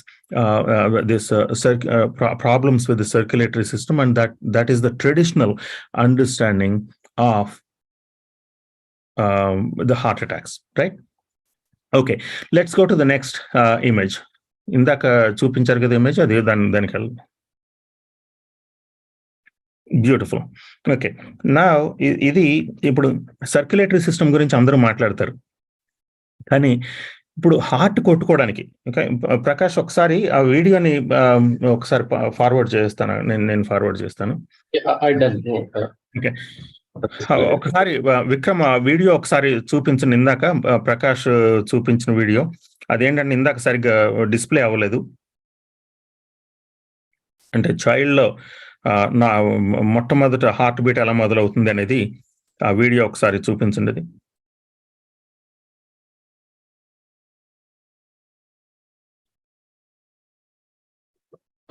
Vikram brother, నేను పంపించాను ఇప్పుడు లింక్, అది ఓపెన్ చేయండి. ఫస్ట్ పంపించింది కాదు, ఇప్పుడు పంపించింది link. Okay okay.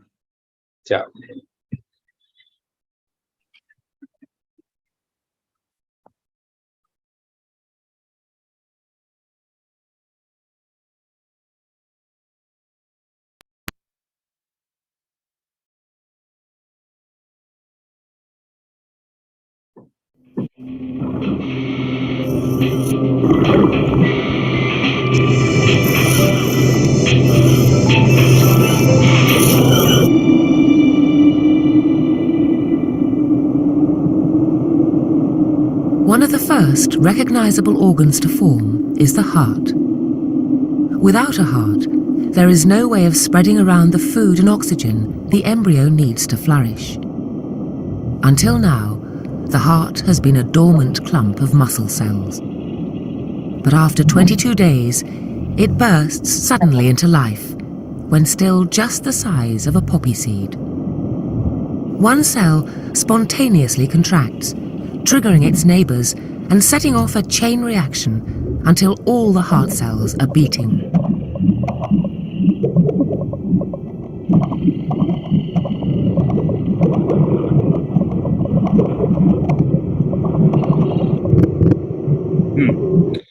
So that is the first heartbeat.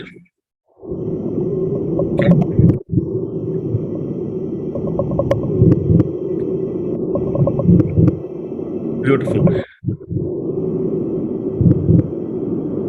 Someone tick-tock has put tick-tock, a key tick-tock in me, tick-tock, and so tick-tock, my life tick-tock has just tick-tock begun, tick-tock, how long? Okay, Vikram, that's enough. Yeah. Thank you. Go on. Thank you so much. Yeah. So how does this heart function? ఇంతకు ముందు circulatory system గురించి మనం చూసాము. So ఈ ధమనులు, సిరలు, ఈ కవాటాలు, ఈ యొక్క గుండె గదులు, ఇవన్నీ రిథమిక్ గా ఎలా మూవ్ అవుతాయి. ఇప్పుడు ఆ రిథంలో ఎక్కడ తేడా వచ్చినా సరే, okay, and heart will not function and we will not live. Okay, the life that has began like that with the first heart beat. So అక్కడి నుంచి ఎలాగా అంటే how this electrical conduction is carried out ఇక్కడ clear గా మనకు దీంట్లో చూడగలం మనం. ఓకే, దీంట్లో ఏంటంటే ఈ హార్ట్ లో ఈ మయోకార్డియల్ సెల్స్ ఉంటాయి, మయోకార్డియల్ కాంట్రాక్టైల్ సెల్స్ ఉంటాయి, మయోకార్డియల్ కండక్షన్ సెల్స్ ఉంటాయి.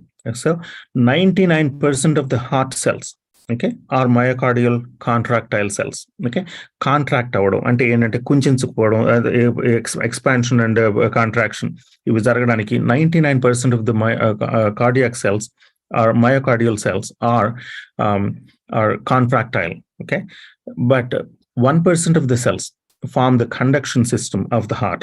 Okay, ఈ కండక్షన్ సిస్టమ్ ఎలా ఉంటుందంటే ఫస్ట్ ఎలక్ట్రికల్ ఇంపల్స్ అనేది ఈ డీపోలరైజేషన్ ఓకే, అంటే సో ఇవన్నీ కూడా మీకు ఏదైనా వర్డ్ అర్థం కాకపోతే డోంట్ వరీ, మీరు అర్థం చేసుకోవాల్సిన మీకు అవసరం లేదు.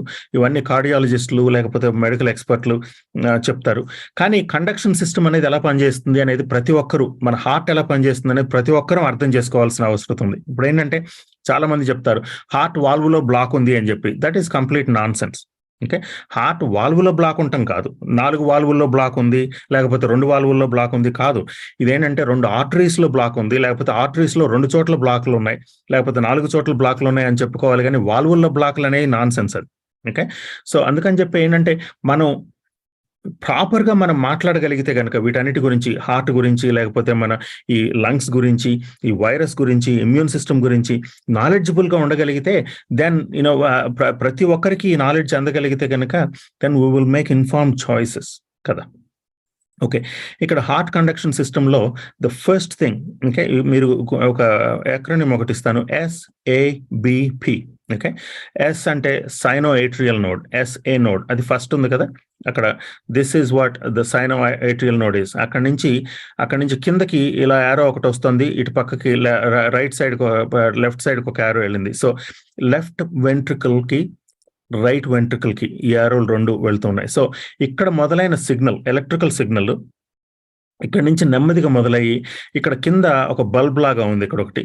ఓకే, సో ఆ బ్లూ అంటే రైట్ ఏట్రియం మీద దగ్గర కింద చిన్న ఒక తిత్తిలాగా ఉంది కదా, అది atrio ventricular node. Okay, first దేమో సైనో ఏట్రియల్ నోడ్. ఓకే, రెండో తిత్తిలాగా ఉన్నది atrio ventricular node. Right, atrio ventricular node తర్వాత ఇక్కడకు రైట్ సైడ్ మధ్యలో వాల్ మీద ఉన్న యారో ఉంది చూసారా, అది that is the bundle of His. Okay, S అంటే సైనో ఏట్రియల్ నోడ్, ఏ అంటే ఏట్రియో వెంట్రిక్యులర్ నోడ్. ఓకే, తర్వాత బి అంటే బండిల్ ఆఫ్ హిస్. ఓకే, ఆ బండిల్ ఆఫ్ హిస్ నుంచి 2 బ్రాంచెస్ మొదలవుతున్నాయి ఇక్కడ ఎల్లోగా కిందకి వచ్చే యారోలు చూస్తే కనుక. లెఫ్ట్ బండిల్ బ్రాంచ్ ఏమో లెఫ్ట్ వెంట్రికల్కి వెళ్తుంది, రైట్ బండిల్ బ్రాంచ్ ఏమో రైట్ వెంట్రికల్కి వెళ్తుంది. ఓకే, సో ఇక్కడ కండక్షన్ సిస్టంలో ఏంటివి చెప్పినాయి, SABP. ఎస్ అంటే సైనో ఏట్రియల్ నోడ్ ఫస్ట్ది. సో నెక్స్ట్ది ఏట్రియో వెంట్రిక్యులర్ నోడ్, తర్వాత మధ్యలో వాల్ మీద మొదలయ్యేది, మధ్య వాల్ అంటే సెప్టల్ వాల్ మీద మొదలయ్యేది ఇది బండిల్ ఆఫ్ హిస్. రైట్, అది దట్ విల్ అదేంటంటే 2 అంటే 2 భాగాలుగా విడిపోతుంది అది. ఒకటేమో రైట్ బండిల్ బ్రాంచ్ ఒకటి, లెఫ్ట్ బండిల్ బ్రాంచ్ ఒకటి. సో ఇక్కడ సైనో ఏట్రియల్ నోడ్ అనేది న్యాచురల్ పేస్ మేకర్ అని చెప్పి అంటాం. ఎందుకంటే దట్ స్టార్ట్స్ ద సిగ్నల్ అది హార్ట్ కాంట్రాక్టిలిటీకి, హార్ట్ కొట్టుకోవడానికి, బీట్ కి, that is the beginning of that electrical signal. అక్కడి నుంచి వచ్చిన సిగ్నల్ ఏట్రియో వెంట్రిక్యులర్ నోడ్కి వచ్చి ఆ తర్వాత బండిల్ ఆఫ్ హిస్కి వెళ్ళి తర్వాత it gets distributed to left and right ventricles. Okay, అక్కడి నుంచి వచ్చింది. సో దట్ ఈస్ SABP అని చెప్పాం కదా, బిలో అంటే బండిల్ ఆఫ్ హిస్, తర్వాత బండిల్ బ్రాంచెస్, తర్వాత వచ్చేది తర్వాత ఆ signal it ends up at Purkinje fibres. Okay, Purkinje fibres అనే P అనేది పర్కింజీ ఫైబర్స్. ఏంటంటే ఈ రైట్ బండిల్ బ్రాంచ్, ఈ left bundle branch, that they innervate this Purkinje fibres.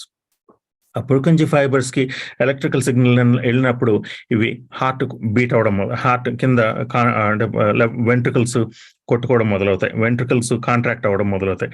ఆ కాంట్రాక్ట్ అయినప్పుడు మరలా సో నిమిషానికి 72 సార్లు ఈ ప్రక్రియ కొనసాగుతూనే ఉంటుంది ఇలాగా. ఓకే, సో ఇంకోటి ఏంటంటే మీకు ఇప్పుడు left ventricle, right ventricle left ventricle కంటే just few fraction of seconds, milliseconds ముందు కొట్టుకోవడం జరుగుతుంది.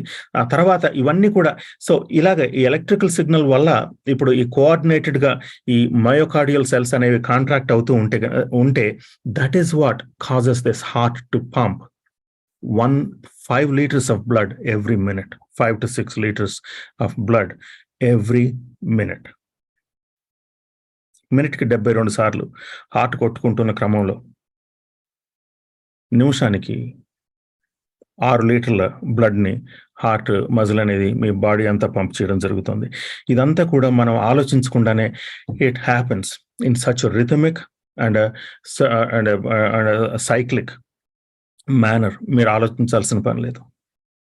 Okay, so this is the design of the heart. ఇందాక సర్క్యులేటరీ సిస్టంలో ప్రాబ్లమ్స్ గురించి మనం విన్నాం కదా.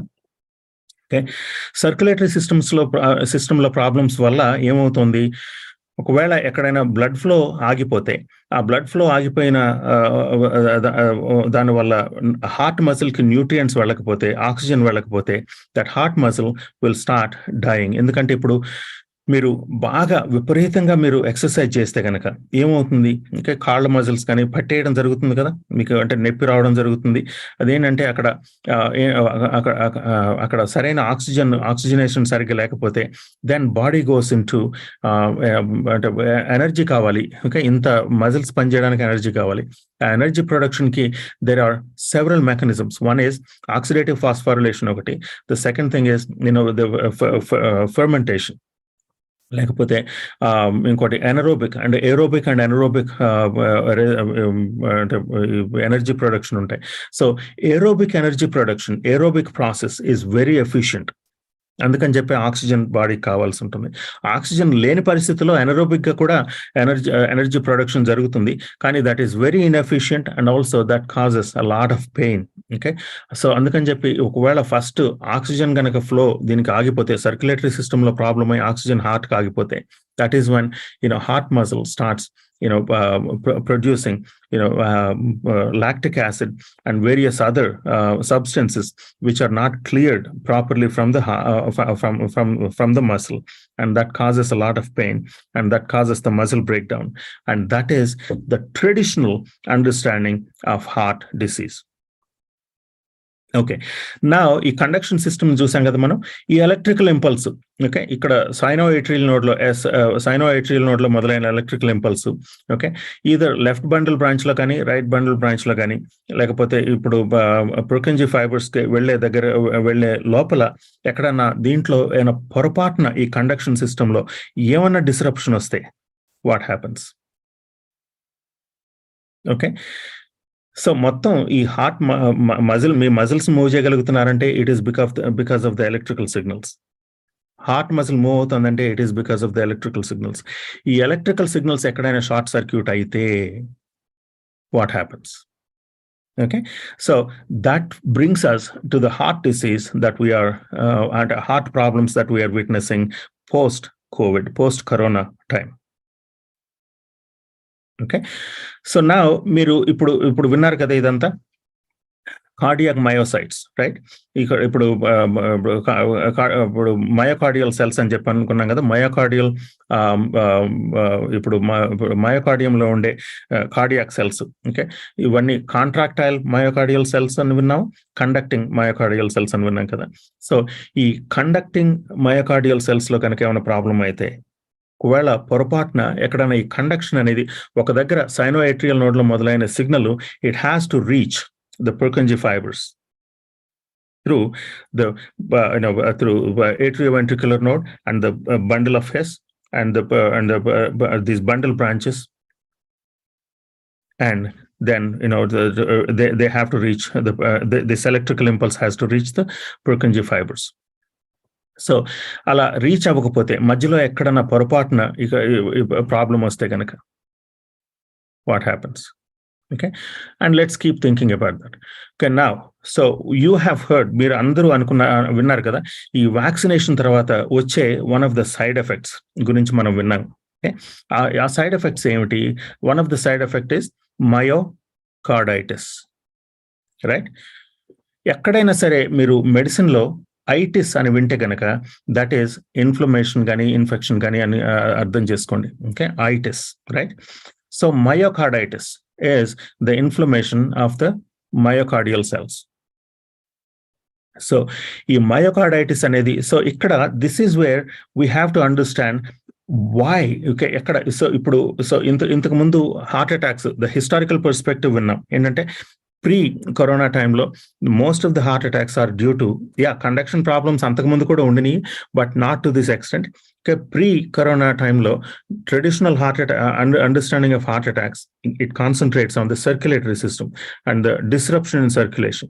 Okay, now, okay, so ఇప్పుడు మనం చూస్తే ఇప్పుడు then when we go to the conduction system లో ఉన్న ప్రాబ్లమ్స్ ని మనం ఐడెంటిఫై చేసే ముందు, లేకపోతే దాని గురించి మాట్లాడే ముందు, let's talk about cardiovascular immune system. Okay, మొదటి నుంచి మీరు నా టాక్స్ వింటూ ఉంటే కనుక, okay, you all are familiar with, అంటే నేను ప్రతిసారి చెప్తున్నాను, ప్రతి డిసీజ్ లోను, okay, every disease has immune component to it. Okay, immune system ఏంటంటే, ఇమ్యూన్ సిస్టమ్ అనేది రోగనిరోధక వ్యవస్థ అనేది మన హార్ట్ని కానీ, లేకపోతే మన బ్రెయిన్ని కానీ, లేకపోతే మన వేరియస్ ఆర్గాన్స్ని కానీ, మన సర్క్యులేటరీ సిస్టమ్ కానీ దీన్ని ప్రొటెక్ట్ చేయడానికి ఉద్దేశించబడింది. కానీ if the immune system is not functioning properly, ఒకవేళ ఇమ్యూన్ సిస్టంలో ఏమైనా ఫంక్షన్లో తేడాలు వస్తే కనుక, that is when problems begin. Okay, ఇప్పుడు ఇంతకుముందు traditional understanding of heart attacks గురించి మనం మాట్లాడినప్పుడు కూడా, the damage that happens, this, the infiltration into the endothelium, and also blockages, slowga form aye occlusions, ivanni kuda, okay, they are based on the immune system activation. Okay, immune system సరిగ్గా function చేయకపోతే, లేకపోతే immune system మన బాడీని protect చేసే క్రమంలో జరిగే changes ఇవన్నీ. Okay, cardiac immune system అంటే ఇంతకుముందు దాని గురించిన సరైన అవగాహన ఇంతకుముందు లేకపోయినప్పటికీ, ఈ మధ్యకాలంలో there are so many articles and so much research, చాలా పరిశోధనలు దాని విషయంలో జరుగుతూ ఉన్నాయి. సో కార్డియోవాస్కులర్ ఇమ్యూన్ సిస్టమ్ గురించి మనం అర్థం చేసుకున్న ఒకసారి ప్రకాష్, అది వన్ ఆఫ్ ద అది ఒక ఫస్ట్ ఆర్టికల్ పెట్టండి ఒకసారి.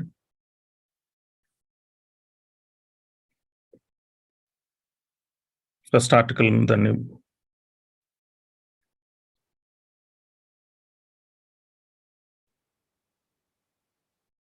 డిస్ప్లే అవుతుందా? లేదు, డిస్ప్లే అవ్వడం లేదు. ఒకసారి తనకి ఫార్వర్డ్ చేయి, తనకి Vikram.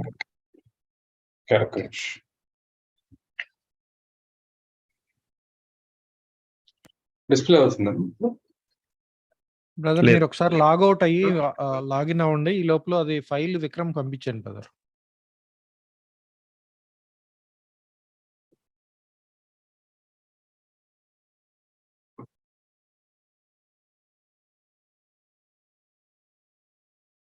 Okay. So I think you are able to understand. మీరంతా అందరికీ ఇవన్నీ అర్థం అవుతుందని అని చెప్పి అనుకుంటున్నాను. I'm trying to make it as simple as possible. ఒకసారి నేను ఫార్వర్డ్ చేస్తున్నాను విక్రమ్కి. Just moment.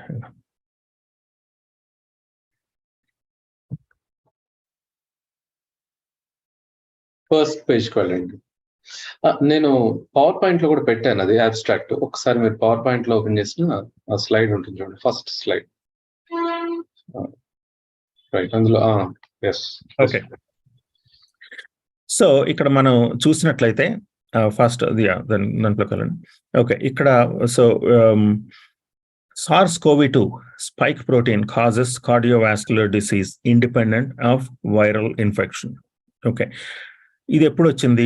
This is the editorial in nature magazine లో వచ్చిన ఎడిటోరియల్ ఇది. ఓకే, SARS-CoV-2 అనేది that is the Covid virus. Covid virus వచ్చిన తర్వాత we have seen so much damage to various systems of our body. Okay, respiratory system కానీ, cardiovascular system కి, renal system కి, అంటే వీటన్నిటికీ, అంటే రీప్రొడక్టివ్ సిస్టమ్ కి జరిగిన డ్యామేజ్ అంతా కూడా మనం చూస్తూనే వస్తూ ఉన్నాం. ఓకే, కానీ ఇక్కడ మనం చూస్తే కనుక SARS-CoV-2 spike protein causes cardiovascular disease. Okay, ఇక్కడ మనం చూస్తే కనుక experimental findings are demonstrating that the circulating S protein can bind to receptors resulting in inflammation and cell, tissue and organ damage. Okay, ఇక్కడ S protein acting to the అంటే CD147 receptor అంటే ఇవన్నీ ఈ details అని మనకు అనవసరం, అంటే ఈ డిస్కషన్కి అనవసరం.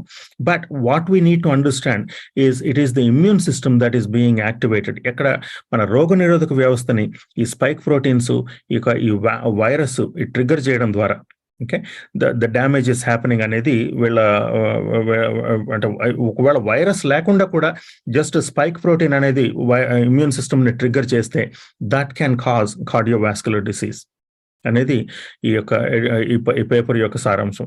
సో నెక్స్ట్ది ఒకసారి చూపించండి, నెక్స్ట్ పేపర్ కూడా.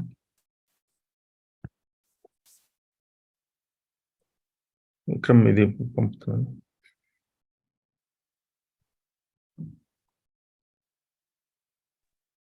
Yeah, PDF already second paper నేను మీకు వాట్సాప్ లో చేశాను చూడండి.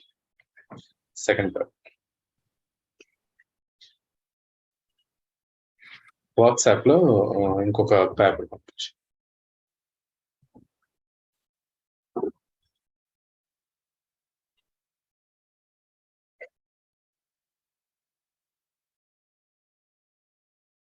Okay, so immune system and cardiovascular disease. Okay, ఇక్కడ మనం చూసినట్లయితే దీంట్లో ఫస్ట్ వర్డ్ ఇది జూమ్ ఇన్ చేయండి విక్రమ్. యా,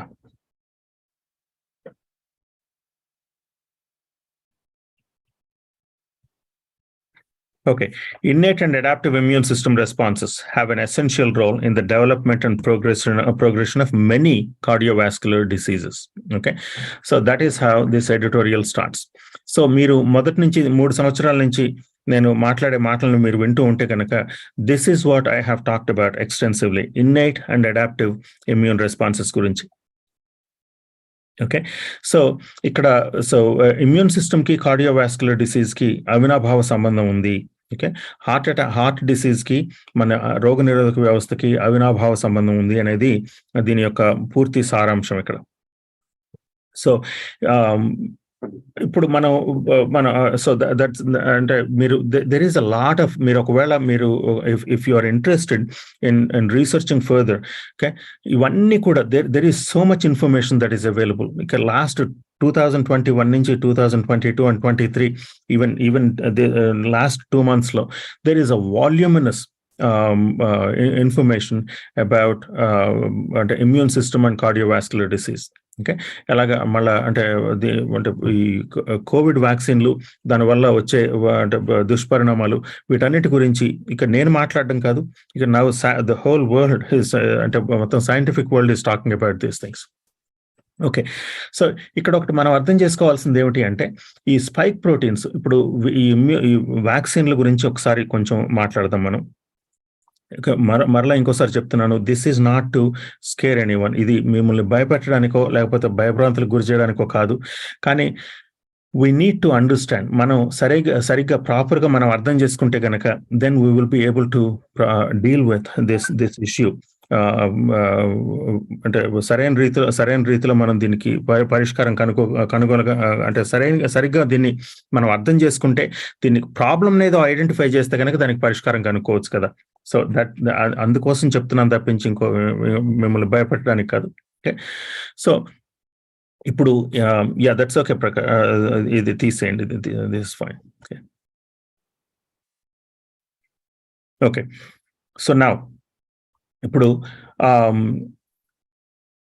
ఈ వ్యాక్సిన్ల గురించి మాట్లాడితే ఎంఆర్ఎన్ఏ వ్యాక్సిన్లు కానీ, ఇనాక్టివేటెడ్ వైరల్ వెక్టర్ వ్యాక్సిన్లు కానీ, అంటే ఇనాక్టివేటెడ్ వైరస్ వ్యాక్సిన్లు కానీ, లేకపోతే అడినోవైరల్ వెక్టర్ వ్యాక్సిన్స్ కానీ, లేకపోతే ఇవన్నీ కూడా ఏమిటి అంటే they are targeting the S protein, okay, the spike protein which is on the virus.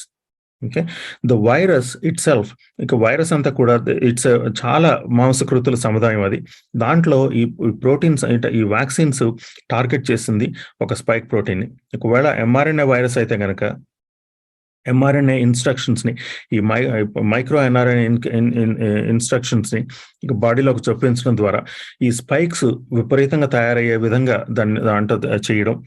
Spikes తయారవుతున్నప్పుడు ఆ స్పైక్స్ అనేవి అవి ఫారిన్ బాడీ అని చెప్పి మన ఇమ్యూన్ సిస్టమ్, మన రోగనిరోధక వ్యవస్థ ఐడెంటిఫై చేయడం ద్వారా ఆ స్పైక్స్కి యాంటీబాడీస్ తయారు చేయడం. That is the goal of these vaccines. Okay, అది మనం ప్రతి ఒక్కరూ అర్థం చేసుకోవాలి. సో రోగనిరోధక వ్యవస్థలో you have innate immune system and you have adaptive immune system. Okay, so ఇది ఈ యాంటీబాడీస్ తయారయ్యే ప్రక్రియ అనేది అడాప్టివ్ ఇమ్యూన్ సిస్టంలో last stage of the process. Okay, so ఈ వ్యాక్సిన్ల యొక్క ఇమ్యూనోజెనిసిటీ అనేది దీన్ని ఎఫెక్టివ్నెస్ని ఎలా మెజర్ చేశారు అంటే, ఓకే, ఈ వ్యాక్సిన్ వేసిన తర్వాత ఎన్ని యాంటీబాడీస్ వస్తున్నాయి అనే విషయాన్ని మాత్రమే చూశారు కదా. సో ఇప్పుడు innate immune system, adaptive immune సిస్టంలో ఉండే ప్రక్రియ అంతటిని కూడా కంప్లీట్గా దీన్ని మర్చిపోయి, ఓకే, జస్ట్ ఈ స్పైక్ ప్రోటీన్ మీద కాన్సన్ట్రేషన్, స్పైక్ ప్రోటీన్కి ఏవైతే యాంటీబాడీస్ జనరేట్ అవుతున్నాయో ఆ ప్రక్రియ మీద కాన్సన్ట్రేట్ చేయడం అనేది ఇట్ ఈస్ కంప్లీట్లీ ఇగ్నోరింగ్. ఒక 80% ఉన్న ఇమ్యూన్ సిస్టమ్ని కంప్లీట్గా ఇగ్నోర్ చేసేసి ఒక 20% లేకపోతే ఈవెన్ లెస్ దెన్ దట్ దాని మీద కాన్సన్ట్రేట్ చేయడం లాంటిది. Okay, so that is what we have done for the past 2.5+ years. Okay, so ఈ స్పైక్ ప్రోటీన్ అనేది ఏమిటి అంటే, it is suppose to be, ఇప్పుడు స్పైక్ అనేది అది వైరస్లో అంతర్భాగం. అది ఓకే, వైరస్లో అంతర్భాగం అయినప్పుడు ఆ వైరస్ అనేది అంటే ఆ స్పైక్ అనేది అంటే డిఫరెంట్ గ్రాహకాలకి, రిసెప్టర్స్కి అటాచ్ అవ్వడం ద్వారా ఆ వైరస్ అనేది సెల్ లోపలికి వెళ్ళి అది మల్టిప్లై అవ్వడానికి దోహదపడుతుంది అంటే స్పైక్ ప్రోటీన్ అది. కానీ ఆ స్పైక్ ప్రోటీన్ అనేది వైరస్లో అంతర్భాగం అయి ఉండాలి అది. కానీ ఆ spike protein free floating spikes ఉంటే గనక then there is a problem. Okay, ఈ వ్యాక్సిన్స్ వేసుకున్న వాళ్ళందరిలో ప్రాబ్లం ఏమిటి అంటే, it is the free floating spikes. ఈ స్పైక్స్ అనేవి ఒక వైరస్లో అంతర్భాగం అవ్వాల్సిన స్పైక్స్, వైరస్లోనే ఉండవలసిన స్పైక్స్, ఇంతవరకు వైరస్ నుంచి అంటే వైరస్కి బయట ఉండని స్పైక్స్ అనేవి మన సర్క్యులేటరీ సిస్టమ్, మన సర్క్యులేషన్లో ఫ్రీ ఫ్లోటింగ్ స్పైక్స్ అనేవి సర్క్యులేట్ అవుతూ ఉంటే that can trigger the immune system. Okay, ఈ స్పైక్స్ అనేవి వాట్ దే డూ ఇస్ చాలా స్టిక్కీ సబ్స్టెన్సెస్ ఇవి. ఒకవేళ if they go and attach themselves, okay, ఈ స్పైక్ అనేది ఏదైనా వేరే హెల్తీ సెల్స్కి, మన సెల్ ఏదైనా ఉంటే కనుక ఆ సెల్కి కనుక అతుక్కుంటే that cell will be targeted by our immune system for destruction. Okay, so immune system ఎలా అంటే వీటన్నిటిని ఫారిన్ సెల్స్ని కానీ లేకపోతే మన సెల్స్ని కానీ ఎలా డిఫరెన్షియేట్ చేస్తుంది చెప్పండి. ఇది చాలా కాంప్లికేటెడ్ సిస్టమ్. ఇది అంటే మీరు జాగ్రత్తగా వినండి. మీరు ఏంటంటే, ఒకవేళ ఈ స్పైక్ అనేది ఒక వైరస్ మీద ఉంటే మొత్తం ఇమ్యూన్ సిస్టమ్ ఆ వైరస్ని టార్గెట్ చేయడానికి అవకాశం ఉంటుంది. కానీ ఈ స్పైక్ అనేది if it is free floating in our blood stream, okay, మన రక్త ప్రసరణలో ఈ స్పైక్ ప్రోటీన్స్ ఉంటే కనుక ఆ spike proteins they can attach themselves to any cell in our body. Okay, ఆ సెల్కి అటాచ్ చేసినప్పుడు ఆ సెల్ మీద ఉన్న సిగ్నేచర్స్ని ఈ ఇమ్యూన్ సిస్టమ్ రీడ్ చేసే క్రమంలో రీడ్ చేస్తూ దట్ సెల్ ఒకవేళ ఎనిమీ సిగ్నేచర్ అది అంటే ఈ స్పైక్ సిగ్నేచర్ కనుక అది అంటే ఐడెంటిఫై చేస్తే that whole cell will be targeted for destruction by the immune system. Just imagine, blood clots form అవుతున్నాయి అని చెప్పన్నారు. మొదట్లో ఈ అంటే కొన్ని వ్యాక్సిన్లు వల్ల అంటే బ్లడ్ క్లాట్స్ వస్తున్నాయి అని చెప్పి దాన్ని మార్కెట్ నుంచి బయటకు తీస్తారు. ఎందుకు వస్తున్నాయి బ్లడ్ క్లాట్స్, ఎలా వస్తున్నాయి? What is happening is the spikes are attaching themselves to the endothelial layer of our circulatory system. ఆ ఎండోథీలియల్ సెల్స్కి అటాచ్ చేస్తే ఇమ్యూన్ సెల్స్ వెళ్ళి ఆ ఎండోథీలియల్ సెల్స్ని అటాక్ చేయడం ద్వారా అక్కడ ఇంటెన్స్ ఇన్ఫ్లమేషన్ వచ్చినప్పుడు that is what causes the blood clots. Okay, so ఆ విధంగా బ్లడ్ క్లాట్స్ ఫామ్ అవడం. ఆ తర్వాత కెన్ యూ ఇమాజిన్, ఇప్పుడు కార్డియాక్, ఇప్పుడు హార్ట్ మజిల్ అనేది నేను చెప్పాను కదా, పుట్టినప్పుడు మీరు అసలు హార్ట్ మజిల్లో కాంట్రాక్షన్స్ ఎలా స్టార్ట్ అవుతాయో మీరు చూశారు. ఆ తర్వాత అక్కడి నుంచి మనం చివరి శ్వాస తీసుకునే వరకు హార్ట్ మజిల్ కొట్టుకుంటూనే ఉంటుంది, హార్ట్ కొట్టుకుంటూనే ఉంది. హార్ట్ బీట్ అనేది ఆగదు. ఆగినప్పుడు మనం ప్రాణాలతో ఉండం. సో హార్ట్ అనేది it is the prized position, it is a high value target. High value టార్గెట్ని ప్రొటెక్ట్ చేయడానికి హై వాల్యూ చాలా ఇమ్యూన్ సిస్టమ్ అనేది చాలా అలర్ట్గా ఉండాల్సిన అవసరం ఉంటుంది కదా. ఓకే, సో కార్డియాక్ మజిల్లో ఒకవేళ పొరపాటున ఏదైనా వైరస్ కానీ లేకపోతే ఈ యాంటీజెన్స్ కానీ ఏమైనా కార్డియాక్ మజిల్లోకి ఇన్ఫిల్ట్రేట్ అయితే కార్డియాక్ మజిల్ని హార్ట్ని ప్రొటెక్ట్ చేయాల్సిన బాధ్యత ఇమ్యూన్ సిస్టమ్ మీద ఉంటుంది. ఆ ఇమ్యూన్ సిస్టమ్ అప్పుడు so it jumps into action and tries to eliminate the threat. అది ఎలా ఉంటుందంటే ఒకవేళ ఈ స్పైక్ ప్రోటీన్స్ గురించి ఇప్పుడు నా let's bring spike proteins back in to the picture. ఈ స్పైక్ ప్రోటీన్స్ ఎండోథీలియల్ లేయర్ మీద ఎండోథీలియల్ సెల్స్కి అటాచ్ అయితే కనుక immune system targets those endothelial cells and destroys those. Let's imagine cardiac myocytes, myocardial cells కి ఈ స్పైక్ ప్రోటీన్ అటాచ్ అయితే what happens? That cardiac cell will be targeted for elimination or destruction by the immune system. Myocarditis, post-vaccine myocarditis. So ఇదేంటంటే this is a very simple. ఇప్పుడు సరిగ్గా immune system సరిగ్గా అర్థం చేసుకుంటే కనుక it is very easy to understand all this. మన రోగనిరోధక వ్యవస్థ ఎలా పనిచేస్తుంది అనేది కనుక మనకు అర్థమైతే okay it's very easy to understand these things. Okay, ఒకవేళ కార్డియాక్ మయోసైట్స్ లేకపోతే ఈ కాంట్రాక్టైల్ మయోసైట్స్ కానీ లేకపోతే కండక్టింగ్ మయోసైట్స్ కానీ ఒకవేళ దాంట్లో అవి కనుక ఒకవేళ ఈ స్పైక్ ప్రోటీన్ ఇన్ఫెక్షన్కి గురైతే స్పైక్ ప్రోటీన్స్ వెళ్ళి if they attach themselves to those cells. ఈ కండక్షన్ సిస్టమ్ అనేది వైర్స్ అనే ఇంట్లో ఉంటాయి కదా వైర్స్. ఈ వైర్స్ ఒకవేళ మీకు ఎలక్ట్రిసిటీ మీ ఇంట్లో సరిగ్గా ఉండాలంటే కనుక వైర్స్లో కంటిన్యూటీ ఉండాలి, రైట్? ఓకే, ఎక్కడైనా పొరపాటున వైర్ ఏదైనా కట్ అయిపోతే కనుక then there is a problem. Okay, that circuit will not work.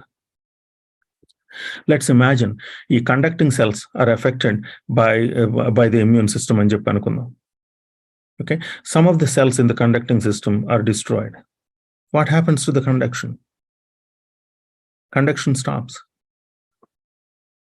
Okay, and also ఇప్పుడు దాదాపుగా వచ్చే ఇప్పుడు సడన్ డెత్ కేసులన్నీ మీరు ఇంతకు ముందు చూసిన వీడియోలో ఉన్న సడన్ డెత్ కేసులు చూస్తా ఉండగా మనిషి పడిపోయి చనిపోవడం, చిన్న పిల్లలు పడిపోయి చనిపోవడం, ఇటువంటి 5 సంవత్సరాలు 5వ తరగతి పాప పడి చనిపోవడం, ఇవన్నీ ఏమిటి అంటే this is not the problem with the circulatory system. హార్ట్లో బ్లాక్లు అయినందువల్ల చనిపోవడం లేదు. It is because there is a disruption in the conduction system. A sinoatrial mode lo modalaina signal it has to reach the Purkinje fibers without getting interrupted. That is what causes the heart to beat properly, second by second, every minute by minute, every minute of your life. If there is a disruption in the conduction system, if these the myocarditis valla ee cells kanaka destroy ayipothe, conduction cells destroy ayipothe, that causes disruption in the conduction system, and that causes all these things are ventricular tachycardia cases. Okay, ventricular tachycardia కేసులు ఏంటంటే conduction సిస్టంలో వచ్చిన problems వల్ల ventricle సరిగ్గా కొట్టుకోకపోవడం వల్ల, left ventricle సరిగ్గా కొట్టుకోకపోవడం వల్ల sudden గా సర్క్యులేషన్ మొత్తం అంటే సడన్ గా హార్ట్ బీట్ ఆగిపోయి అంటే ఇలా సడన్ గా డ్రాప్ డెడ్ కేసులన్నీ కూడా అవే. మొదటి నుంచి ఎప్పటి నుంచి చూస్తూ ఉన్నాం ఇవన్నీ? ఇక ఇలా సడన్ గా చనిపోవడం January of 2021 నుంచి మనం చూస్తూ ఉన్నాం. ఎవరిలో చూసాం ఇవన్నీ?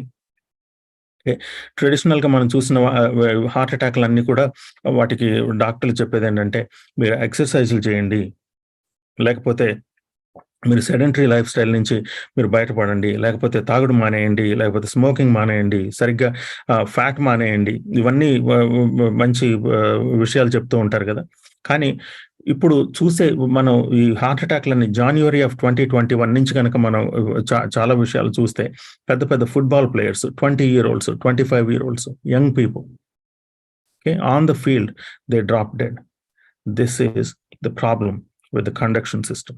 The pre-corona is the problem with the circulatory system, and post-corona is problem with post-vaccine is the problem with the conduction system of the heart.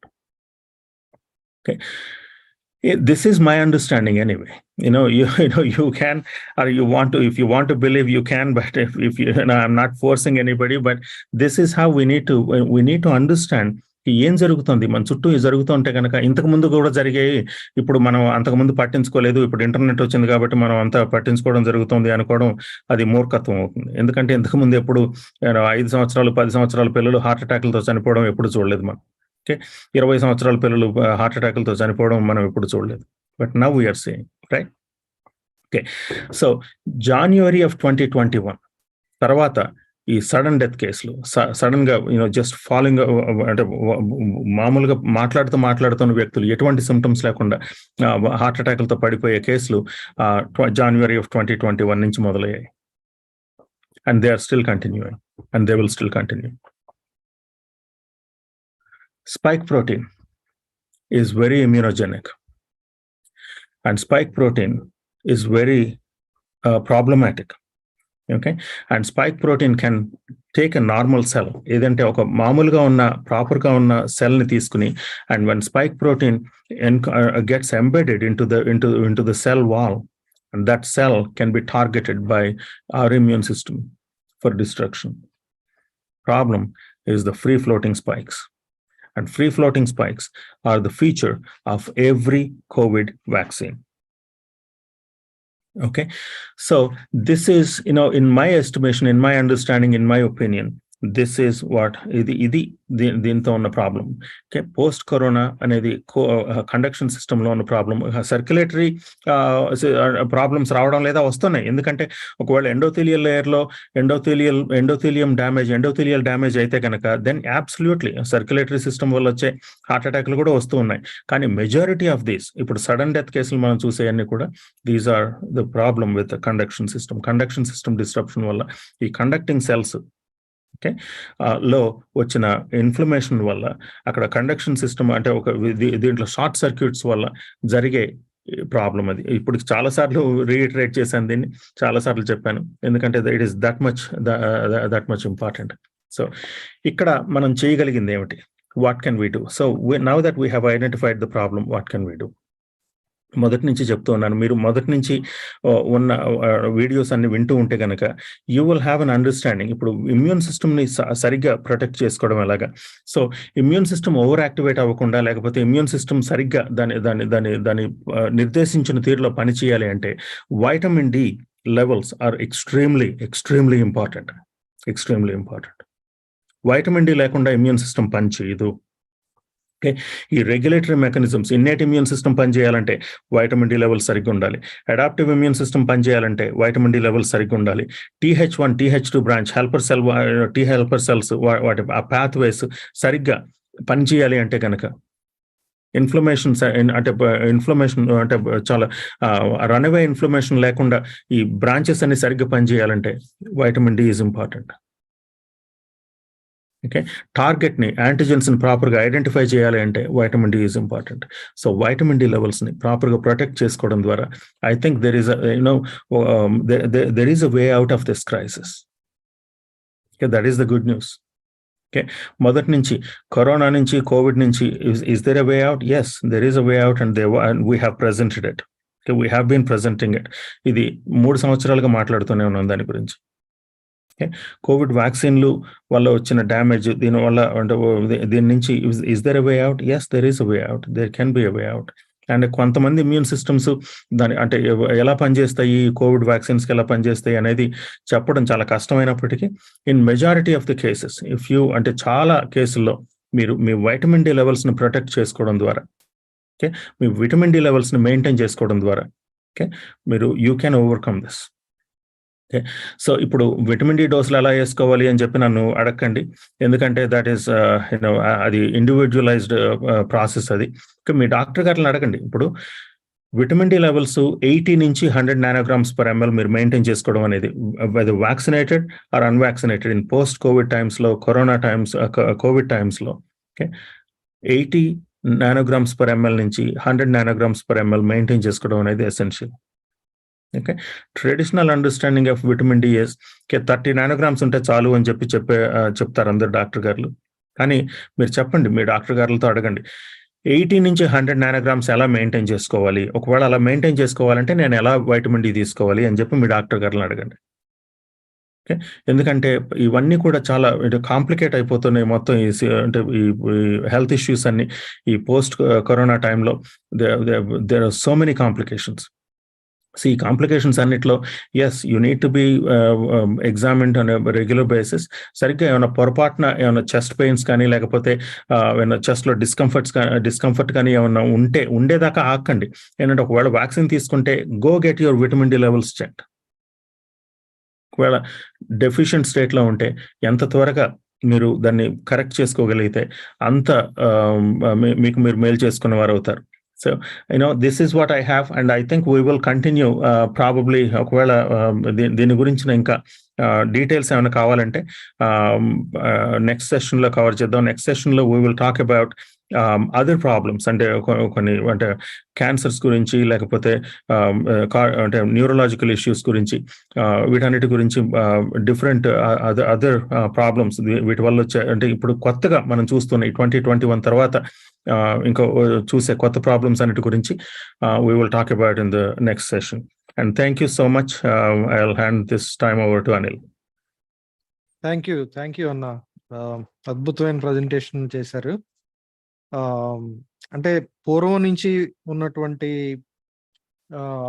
Cardiac ప్రాబ్లమ్స్తో పాటు ఇప్పుడు చూస్తున్నటువంటి ప్రాబ్లమ్స్ కంప్లీట్లీ డిఫరెంట్ అనేది, తర్వాత ఇప్పుడున్నటువంటి సమస్య రెస్పాండ్ అవ్వడానికి కూడా టైం ఇవ్వనటువంటి సమస్య. కాబట్టి చాలా ప్రత్యేకంగా శ్రద్ధ తీసుకోవాలి. ఇమ్యూన్ సిస్టమ్ని మనం రెగ్యులేట్ చేసుకోవడానికి తగినంతగా D3 లెవెల్స్ మెయింటైన్ చేయడం అనేది చాలా ఇంపార్టెంట్ అనేది చాలా అద్భుతంగా ప్రజెంట్ చేశారన్న. థ్యాంక్ యూ సో మచ్ అన్న. ఈ సమయంలో బ్రదర్ మురళి కొన్ని అనౌన్స్మెంట్స్ చేస్తారు. తర్వాత Q&A టైమ్ విక్రమ్ లీడ్ చేస్తారు. మురళి.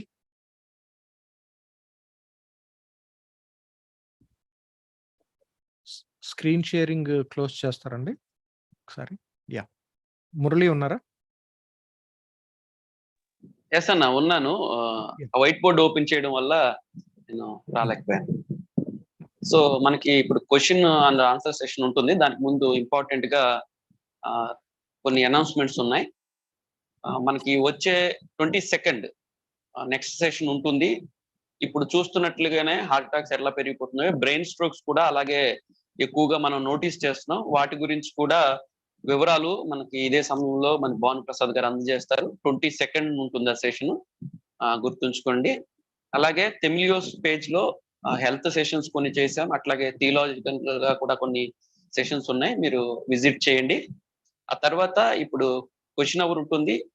కొంచెం మీకు ఉన్న డౌట్స్ అడగొచ్చు, కానీ పర్సన్ ఇది ఇలా సమస్య ఉంది, స్పెసిఫిక్ గా ఇది చెప్పండి అని కాకుండా మీకున్న డౌట్స్ అడగండి. విటమిన్ డి కరెక్షన్ అనేది మేజర్ రోల్ ఈ సమస్యలో అని ఇప్పటి వరకు మనం విన్నాం కదా. ఆ విటమిన్ డి కరెక్షన్ కోసం మీరు విటమిన్ డి టెస్ట్ చేయించుకోవడం మంచిది. దాన్ని బట్టి పర్సన్ టు పర్సన్ కొద్దిపాటి వ్యత్యాసంతో డోసేజ్ ఉంటుంది. మీకు ఆ విషయాలు ఏమన్నా తెలుసుకోవాలి అని మాతో ప్రత్యేకంగా అనుకుంటే ఫ్లైఓవర్ లో ఉన్న నెంబర్ కి మీరు కాల్ చేయండి. మీరు టెస్ట్ చేసుకున్న తర్వాత కాల్ చేయండి. మా వంతు మేము మీకు సహాయపడతాం. లేదంటే మరి డాక్టర్ గారు చెప్పినట్లుగా మీ అంతటి మీరు కూడా టెస్ట్ చేసుకుని మీ పర్సనల్ డాక్టర్, ఫ్యామిలీ డాక్టర్ను కలిసి ఇంత లెవెల్ మెయింటైన్ చేయాలంటే ఏం చేయాలి నేనని అడిగి తెలుసుకోండి. మీకు విటమిన్ డి కరెక్షన్ లో మాత్రమే కాదు, మీ హెల్త్ విషయాల్లో కూడా కొన్ని ఏదైనా మీరు సంప్రదించాలనుకుంటే మా ద్వారా డాక్టర్ గారిని సంప్రదించవచ్చు. మీకు అటువంటి సహాయాన్ని మేము అందిస్తాం. సో ఈ సమయంలో క్వశ్చన్స్ తీసుకుందాం. ఓవర్ టు విక్రమ్ అండి.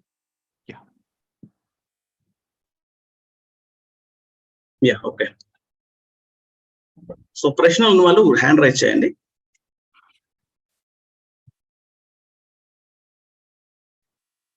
లలిత గ్రేస్ గారు, మీరు మీ క్వశ్చన్ అడగండి.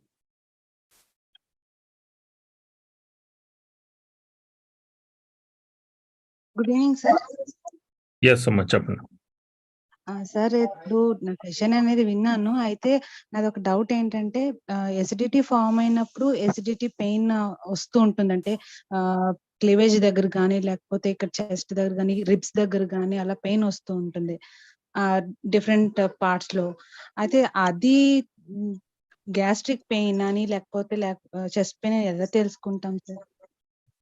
It is very difficult to అది ఇప్పుడు ఈ టైంలో చేయడం చాలా కష్టం.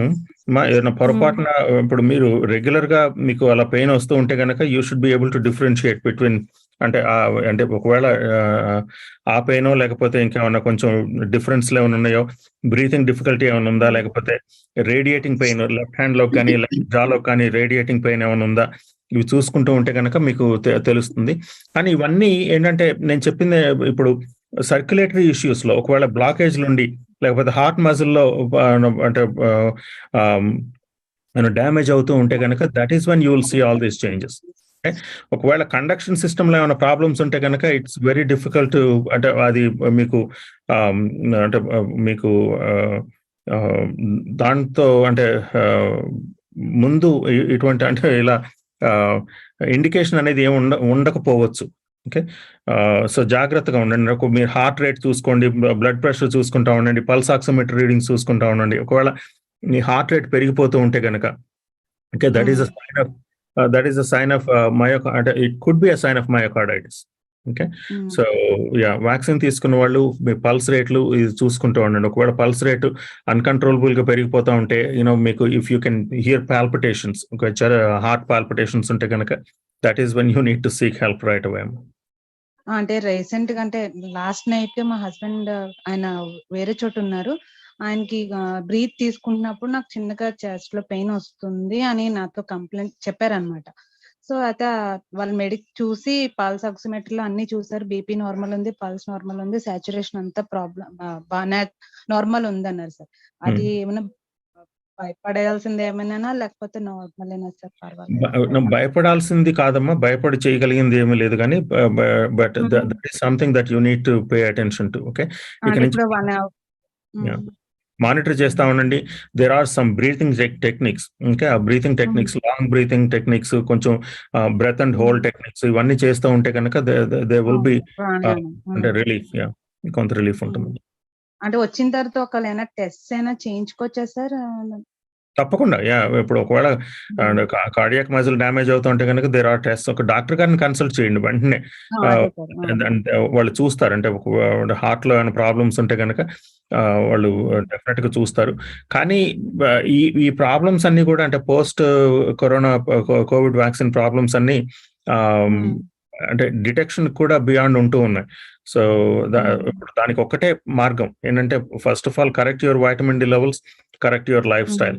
ఓకే, నేను చాలా సెషన్స్ చేశాను సర్కేడియన్ రిథమ్ గురించి, లేకపోతే మీ అంటే సరిగ్గా నిద్రపోవడం గురించి, అవి మన ఇమ్యూన్ సిస్టమ్ ఎలా ఎఫెక్ట్ చేస్తాయి, various aspects of our life style immune system ఎలా ఎఫెక్ట్ చేస్తుంది అని చెప్పి ఈ సెషన్స్ అన్ని చేశాను. అవన్నీ కూడా మీరు ఫాలో అయితే we have to alter our life styles. ఇంకా there is no other way, there are no short cuts ఇక్కడ. Okay sir, thank you so much. So next Raj Kumar garu, మీరు అన్మ్యూట్ చేస్తారండి. Sir good evening sir. చెప్పండి sir, నా age 32 years sir. ఇప్పుడు recent గా 1 month back heart stroke వచ్చి, stroke రాలేదు, మొత్తానికి పెయిన్ వచ్చి హాస్పిటల్ పెడితే 3 వాల్స్ బ్లాక్ అయినాయని చెప్పేసి ఇప్పుడు బైపాస్ సర్జరీ చేసిన సార్. జనవరి 30వ తేదీ బైపాస్ సర్జరీ చేసినారు. ఇప్పటి వరకు అయితే మెడిసిన్స్ టైం టు టైం తీసుకుంటున్నాను, డైట్ ఫాలో అవుతున్నాను. ఫ్యూచర్ లో ఏమన్నా నెక్స్ట్ మరి ప్రాబ్లం వస్తుందా, లేకుంటే ఏమన్నా దానికి సంబంధించిన గురించి డౌట్స్? ఓకే, సో ఇది క్లియర్ గా ఇంకొక నేను మధ్యలో కొన్ని మాటలు చెప్పాను కదా ఏంటంటే ఇదంతా పోయింది సార్, మానిపోయింది గాయం కూడా అంతా clear. Okay, so valves block అవ్వడం అనేది అది కాదు, అది ప్రాపర్ క్యారెక్టరైజేషన్ కాదు. బ్లాక్ అయ్యేది ఆర్టరీస్ బ్లాక్ అవుతాయి, ధమనులు బ్లాక్ అవుతాయి. ఓకే, వాల్వులు అంటే కవాటాలు, గుండెలో ఉన్న కవాటాలు. సో వాల్వుల్ బ్లాకేజ్ అనేది మీనింగ్లెస్ హార్ట్ అటాక్ లో. మెయిన్ వాల్వే బ్లాక్ అయినాయి, స్టంట్ కూడా వెళ్ళాము, సర్జరీనే చేయాలా అని చెప్పి. యా, అదే మెయిన్ అంటే లెఫ్ట్ లో అంటే లెఫ్ట్ ఆర్టరీలో బ్లాకేజ్ అని ఉంటుంది. సో దానికి బైపాస్ చేస్తుంటారు. ఓకే, సో ఇప్పుడు బైపాస్ చేయడం అంటే ఏమిటి అంటే ఎక్కడైతే బ్లాకేజ్ ఉందో దాన్ని బైపాస్ చేసి ఆ సర్క్యులేషన్ ని అంటే డౌన్ స్ట్రీమ్ సర్క్యులేషన్ ని రెస్టోర్ చేయడం అనేది కరోనరీ ఆర్టరీ బైపాస్ గ్రాఫ్ట్, అది సిఏబిజి. ఓకే, బైపాస్ అంటే ఏంటంటే ఆ బైపాస్ చేయబడ్డ ఏరియా ఉంటుంది కదా, ఆ మజిల్ అనేది తన ఫంక్షన్ కోల్పోతుంది. ఓకే, సో బైపాస్ లో there is a loss of cardiac muscle function. Okay, so ఎంతవరకు లాస్ అయింది, ఎంతవరకు తర్వాత రికవర్ అవుతుంది అనేది it depends on person to person. మీరు అంటే మీరు 32 years కాబట్టి మీరు ఇక నుంచి జాగ్రత్తగా ఉంటూ రాలేదు సార్ నాకు. ఏదమ్మా ఏం రాలేదన్నారు? స్ట్రోక్ రాలేదు. దట్స్ ఓకే, అయినా కానీ ఏం రాలేదు సార్, ఊరిని జస్ట్ పెయిన్ వచ్చిందని హాస్పిటల్కి వెళ్ళి స్ట్రోక్ ఏం రాలేదు సార్. యా, పెయిన్ వచ్చింది.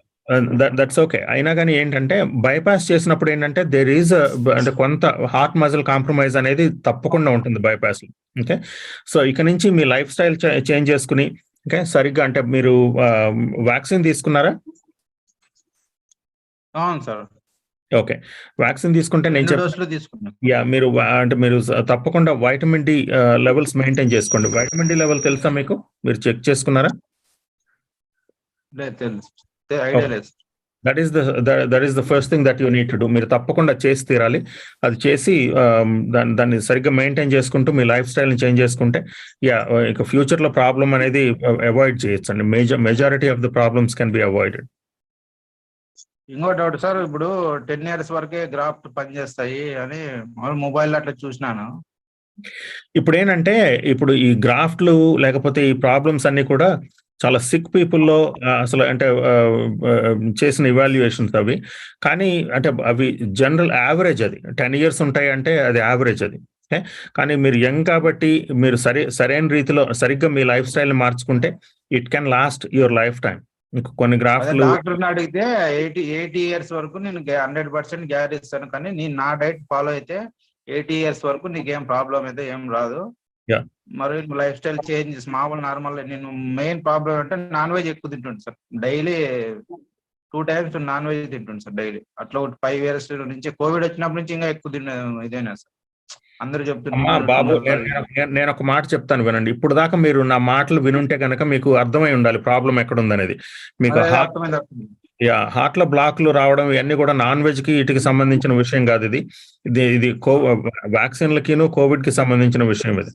ఓకే, సో దీని టైంలో అంటే ఒకవేళ కోవిడ్ మన ఇమ్యూన్ సిస్టమ్ని యాక్టివేట్ చేసే క్రమంలో ఇమ్యూన్ సిస్టమ్ సరిగ్గా రెస్పాండ్ అవ్వకపోతే, ఇమ్యూన్ సిస్టమ్ సరిగ్గా పనిచేయకపోతే, మీ రోగనిరోధక వ్యవస్థ సరిగ్గా పనిచేయకపోతే వచ్చే ప్రాబ్లం ఇది. రోగనిరోధక వ్యవస్థ సరిగ్గా పనిచేయించేది ఏది, ఎలా పనిచేస్తుంది రోగనిరోధక వ్యవస్థ? మీ విటమిన్ డి లెవెల్ సరిగ్గా లేకపోతే రోగనిరోధక వ్యవస్థ సరిగ్గా పనిచేయదు. ఓకే, సో ముందు ఫస్ట్ మీరు 80 సంవత్సరాలు నా డైట్ ఫాలో అయితే 80 సంవత్సరాలు గ్యారంటీ ఇస్తాను అని చెప్పే డాక్టర్ గారు మంచిదే, దట్స్ వండర్ఫుల్. కానీ ఆ డాక్టర్ గారే విటమిన్ డి లెవెల్ గురించి చెప్పకపోతే కనుక then there is a problem. Okay, check చేయించుకుంటాం. యా, ఓకే, చేయండి sir. Okay, thank you. Yeah, next Kiran Kumar garu మీరు క్వశ్చన్ అడగచ్చు. అన్న ఇంతవరకు మీరు చెప్పిన సెషన్ విన్నానన్నా, అది హార్ట్ అటాక్స్ గురించి, వ్యాక్సిన్ వల్ల వచ్చే ప్రాబ్లమ్స్ గురించి. అన్న ఒక డౌట్ ఏంటంటే, ఇప్పుడు వ్యాక్సినేటెడ్ పీపుల్ మనతో కలిసి ఉండటం వల్ల, వాళ్ళతో మనం కలిసి ఉండటం వల్ల సేమ్ స్పైక్ ప్రోటీన్ మనకి ఏమైనా స్ప్రెడ్ అవుద్దా వ్యాక్సినేటెడ్ కాని వాళ్ళకి? ఆ సేమ్ ఇమ్యూన్ రియాక్షన్స్ ఆ హార్ట్ కి సంబంధించిన అవి కూడా వ్యాక్సినేటెడ్ కాని వాళ్ళకి కూడా మనలాంటి వాళ్ళకి ఏదైనా ఎఫెక్ట్ అవుతుందా అనేది డౌట్ అన్న. Absolutely, positively, it can affect non-vaccinated people also. Yes. తప్పకుండా. మనం కూడా చాలా జాగ్రత్తగా ఉండాలి, ఇంకా వ్యాక్సినేటెడ్ అయినా కాకపోయినా. థ్యాంక్ యూ అన్న. యా, నెక్స్ట్ క్వశ్చన్ రూత్ గారు మీరు అడగండి. Good evening doctor. Doctor, first thing is spike protein, you said it is very immunogenic. Immunogenic. Immunogenic. So I just want to understand what do you mean by immunogenic actually?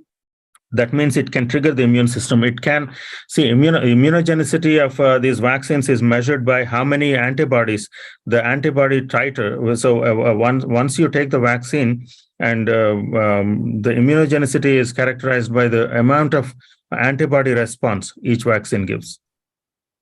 Okay. Yeah. Okay. Then, doctor, you said vaccines. What COVID vaccines? You said they are targeting this S protein. Okay. Right. That is correct. And this S protein is within the virus, but the It is supposed to be. It is supposed to. It is supposed to be within the virus, but because of vaccination, the spike protein is going and attaching itself to the other cells. No, so most of these vaccines, what they do is they are making your body generate the spike protein on its own, right? So independently of the virus. So that spike protein is now it is supposed to be a part of the virus, the virion. Now it is free floating in your body. Okay, doctor. While it is free floating and it is getting attached itself to other cells, resulting in our immune system going and attacking those cells. So my understanding is that means, like, because the immune system, because our immune system in our body is sensing that there is some danger. So is it trying to go and attack that and destroy? So in that case, my understanding is our immune system is doing its job. Am I right? Yes, it is doing its job, but the problem is if our own cells are getting targeted, okay, by virtue of them being infected by the spike protein, then there is a problem. Immune system is doing its job. But immune system, autoimmune disorder. So let's say, in autoimmune disorders also, immune system is doing its job. Okay. Right? Yes, doctor. I understood that point also. So in that, you said the way out is vitamin D3 correction. So what exactly this vitamin D3 does? Like when the immune system is doing its job, like will it subside the immune system? Or what exactly happens there? No. So, okay. First of all, see, this is not a discussion about the detailed discussion about the immune system. And if you want to, there are other talks that I did, how our immune system works and how vitamin D empowers the immune system to function properly. Okay. So it is not the immune system doing its job. It is the problem is if the immune system is dysfunctional in doing its job, it can cause a lot of damage. Okay. So that can result in collateral damage to the healthy cells in our body. Okay. And so the problem is with a dysfunctional immune system. Okay, so this D3 correction will help the immune system to identify not identify in many ways. So immune system is intricately tied to vitamin D levels. Proper functioning of immune system is intricately tied to vitamin D levels. Okay, fine. Okay. And if you look at, so I don't know what your background is. If your background is in sciences or medicine, just pick up any immunology textbook and see vitamin D's role in properly modulating the immune system, and you will understand. So for the innate immune system to function properly, vitamin D is important, is crucial. Okay. And for adaptive immune system to function properly, vitamin D is crucial. And also for this the plasma cells to generate the antibody response, the immune system, the vitamin D is crucial. Okay. And also the regulatory cells that you have T helper cells, helpers Th1 and Th2 and T reg cells, the regulatory cells. For regulatory cells to function properly, to regulate the improper immune responses, vitamin D is important.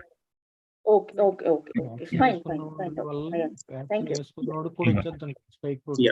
దయచేసి ఒక్క ప్రశ్న మాత్రం అడగడానికి ప్రయత్నించండి. So మనకి time కూడా అయిపోతుంది. So brother, chat లో ఒక క్వశ్చన్ వచ్చింది, సింగిల్ డోస్ తీసుకున్న వారికి రిస్క్ ఉండొచ్చా?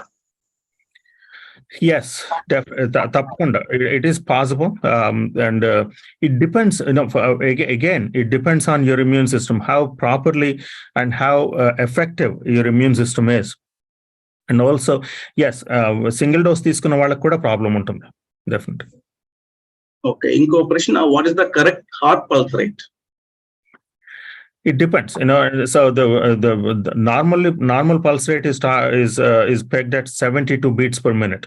Okay, but in athletes, ఇక చాలా అంటే ఫిట్ గా ఉన్న వాళ్ళలో, రెగ్యులర్ గా ఎక్సర్సైజ్ చేసే వాళ్ళలో, అంటే వాళ్ళ సర్క్యులేషన్ సిస్టమ్ బాగా ఉన్న వాళ్ళలో, it can go down to almost 40 even 40 beats per minute. ఎందుకంటే heart is pumping so efficiently and it is able to do it's job by pumping by beating less number of times. కొంతమందిలో కొన్ని conditions లో ఇప్పుడు anaemia ఉన్న వాళ్ళకి కానీ, లేకపోతే thyroid conditions ఉన్న వాళ్ళకి కానీ, హైపర్ థైరాయిడిజం ఉన్న వాళ్ళకి కానీ heart beat can go up to even 90s and 100. ఎనీమియాలో కూడా heart rate can be elevated. Okay, కానీ ఇప్పుడు నార్మల్ హార్ట్ రేట్ 70s లో ఉండి, లేకపోతే 50s లో ఉన్న వాళ్ళకి ఒకవేళ వైరల్ ఇన్ఫెక్షన్ అయ్యి కొంచెం కోవిడ్ ఇన్ఫెక్షన్ వచ్చి హార్ట్ రేట్ పెరిగితే కనుక, then there is that is one of the indications where your renin angiotensin system is getting kicked in and it is upregulating the heart, pushing the heart rate up. So that is one of the measures, adi oka indicator as to how intense the immune reactions are in our body. Okay brother. So Mitra Manohar garu me question అడగండి. Sir నా voice వినిపిస్తుందండి? yes అండి. Good evening sir. Sir, మరి పోయిన సంవత్సరం జనవరిలో నాకు Omicron వచ్చింది సార్. ఒమిక్రాన్ వచ్చినప్పుడు అది కొద్దిగా కాఫ్ బాగా వచ్చిన టైంలో గుంటూరు నుంచి సునీత అని మీ కొలీగ్ అనుకుంటాను, హవర్లీ మాకు హెల్ప్ చేశారు. సో ఇప్పుడు నేను మా మిస్సెస్ బాగానే ఉన్నాము. అయితే ఇప్పుడు మీరు చెప్పినటువంటి ఈరోజు చెప్పిన టాపిక్ లో స్పైక్ ప్రోటీన్స్ గురించి అయినటువంటి విషయంలో, సో ఈ స్పైక్ ప్రోటీన్స్ అనేటువంటి ఒకళ్ళ ద్వారా అంటే వేరే వాళ్ళకు ఉన్నప్పుడు గాలిలో నుంచి మనకు వచ్చేదానికి అవకాశం ఉంటుందా? అంటే వాళ్ళతో ట్రావెల్ అవటం ద్వారా కానీ, లేకపోతే పక్కన కూర్చోవటం ద్వారా కానీ, లేకపోతే అలాగైనా వచ్చేదానికి అవకాశం ఉందా? ఒకవేళ వస్తే ఈ D3 గురించి చెప్తున్నారు కదండి, ఈ D3 అనేటువంటిది వాడటం ద్వారా దాన్ని కంట్రోల్ చేయడానికి అవకాశం ఉంటుందా? తప్పకుండా రండి. సో ఇప్పుడు there is evidence, there is published evidence, the spike protein is communicable. Okay, spike protein ఒకళ్ళ నుంచి ఒకళ్ళకి communicable అనేది there is evidence. It is not just me saying it. Okay, and also spike protein can cause infection that is independent of viral infection. Okay, which can resemble the spike protein infection kuda, it can resemble the viral infection. Okay, so అది ఇప్పుడు virus ఒకవేళ spike protein infection అయినా, viral infection అయినా, the adverse effects that we're seeing కదా, ఏంటో ఈ adverse effects అనేవి they are due to the immune system. Okay, immune system generate చేసే ఈ సైటోకైన్స్, కీమోకైన్స్, మయోకైన్స్, వీటి వల్ల వచ్చే ఎఫెక్ట్స్ ని మనం చూస్తూ ఉంటాం. ఇప్పుడు సైటోకైన్స్ IL-6 పెరిగిపోతూ ఉంటే లంగ్ లో డ్యామేజ్ అవుతుంది. ఓకే, TNF ఆల్ఫా పెరిగితే జాయింట్స్ లో ఇన్ఫ్లమేషన్ పెరుగుతుంది. సో ఈ సైటోకైన్స్ అంటే ఇమ్యూన్ సిస్టమ్ జనరేట్ చేసే ఈ కెమికల్స్ పెరుగుతూ ఉంటే కనుక, then those are the symptoms that we see in whether it is spike toxicity or whether it is viral infection. Okay, so ఆ ఇమ్యూన్ సిస్టము వీటిని ఈ కెమికల్స్ ని అంటే కీమోకైన్స్ ని, సైటోకైన్స్ ని జనరేట్ చేసే క్రమంలో vitamin D can regulate the generation of the the responses, the immune responses, whether it is spike infection or viral infection. So vitamin D is extremely important, and maintaining vitamin D levels is extremely important. Sir, ఇప్పుడు last గా ఒక మాట అండి, ఇప్పుడు కొత్తగా వస్తున్నటువంటి virus, కొత్తగా ఇప్పుడు కాఫ్ అనేటువంటిది ఎక్కువ వస్తుంది, తర్వాత నార్మల్ గా ఉండే టైం కంటే ఎక్కువ ఉంటుంది. సో ఇది కూడా అది కాజ్ అవటానికి అవకాశం ఉందంటారా? అంటే ఏంటండి, అంటే ఏది కాజ్ అవ్వడానికండి? స్పైక్ ప్రోటీన్స్ అనేటువంటి దానిది, అంటే మేము వ్యాక్సిన్ వేయించుకోలేదు కానీ D3 మంత్లీ ఒకసారి వాడుతున్నాము. సో దానివల్ల అంటే ఇంకా ఇప్పుడు కొత్తగా వస్తున్నటువంటి సిమ్టమ్స్ అనేటువంటివి దానివల్ల అంటే స్పైక్ ప్రోటీన్ అనేటువంటి దానివల్ల కాజ్ అవడానికి అవకాశం ఉందంటారా? ఇట్ ఈస్ పాసిబుల్ అండి. అండ్ ఆల్సో మీరు మంత్లీ వేసుకుంటున్నారని చెప్తున్నారు, మీరు వైటమిన్ డి లెవెల్స్ చెక్ చేయించుకున్నారు మీరు? చేయించలేదండి. ఇప్పుడు చెప్పారు కదా, మెసేజ్ పెట్టారు కదా, రేపు చేయిస్తానండి. Okay, do it and maintain it. Monthly డోసులతో వైటమిన్ డి లెవెల్స్ మెయింటైన్ అవ్వవు మీకు. ఓకే ఓకే, మీరు జాగ్రత్త, అంటే వ్యాక్సిన్ వేయించుకున్నా వేయించుకోకపోయినా వైటమిన్ డి లెవెల్ సరిగ్గా మెయింటైన్ చేసుకోవడం, ఫుడ్ లో టాక్సిన్స్ ఎలిమినేట్ చేయడం, ప్రాసెస్డ్ ఫుడ్ ని ఎలిమినేట్ చేయడం, ప్రాపర్ యాక్టివిటీ లెవెల్స్ మెయింటైన్ చేయడం, నైట్ టైంలో అంటే సరిగ్గా పడుకోవడం, మార్నింగ్ టైంలో అంటే మార్నింగ్ నిద్ర లేవగానే సన్లైట్ కి ఎక్స్పోజ్ అవడం, ఇవన్నీ కూడా చాలా important. They play an important role in maintaining your immune system. And repeated doses of antibiotics can suppress your immune system also. So ఇవన్నిటిని జాగ్రత్తగా మనం చూసుకుంటే కనుక then we can be ready for ఇప్పుడు నెక్స్ట్ ఏదన్నా అంటే ఈ దగ్గులైనా లేకపోతే నెక్స్ట్ పాండమిక్ అయినా we should be able to handle it very well అండి. Thank you very much. Yeah, Jennifer garu మీరు క్వశ్చన్ అడగండి. హాయ్ సార్, చెప్పండి. ఇప్పుడు కండక్షన్ సిస్టమ్ లో ఆల్రెడీ ప్రాబ్లం అయిన తర్వాత sir, like problem in AV node, మనం దాన్ని రివైవ్ చేయవచ్చా sir? So these are all very difficult questions. ఇప్పుడు రివైవ్ చేయొచ్చా అంటే it depends and the damage, the extent of the damage. And so అంటే ఎనీ అంటే ఇప్పుడు దీంట్లో రివైవ్ చేయడమా లేకపోతే దీన్ని అంటే దాని నుంచి ఓవర్కమ్ చేయడం అనేది దేని మీద ఆధారపడి ఉంటుందంటే రిపీటెడ్ ఇన్ఫెక్షన్స్. ఇప్పుడు రిపీటెడ్ ఇంజరీని మనం ఆపగలగాలి. సో ఎందుకు, why did that happen in the first place? Okay, ఆ కండక్షన్ సిస్టమ్ లో ప్రాబ్లం ఎందుకు వచ్చింది first, then we need to address, we need to stop that injury from happening. And then అక్కడి నుంచి దెన్ ఎంతవరకు రికవర్ అవుతుంది అనేది time will tell. There is no way of predicting, అంటే మనం గ్యారంటీగా చెప్పలేము. సో రిపీటెడ్ ఇంజరీని ఆపడం అనేది, so you know what, proper vitamin D levels, proper nutrition levels, proper life style changes చేస్తే కనుక then whatever comes back will come back. Okay sir, okay, thank you sir. Yeah, Rakesh garu మీ ప్రశ్న.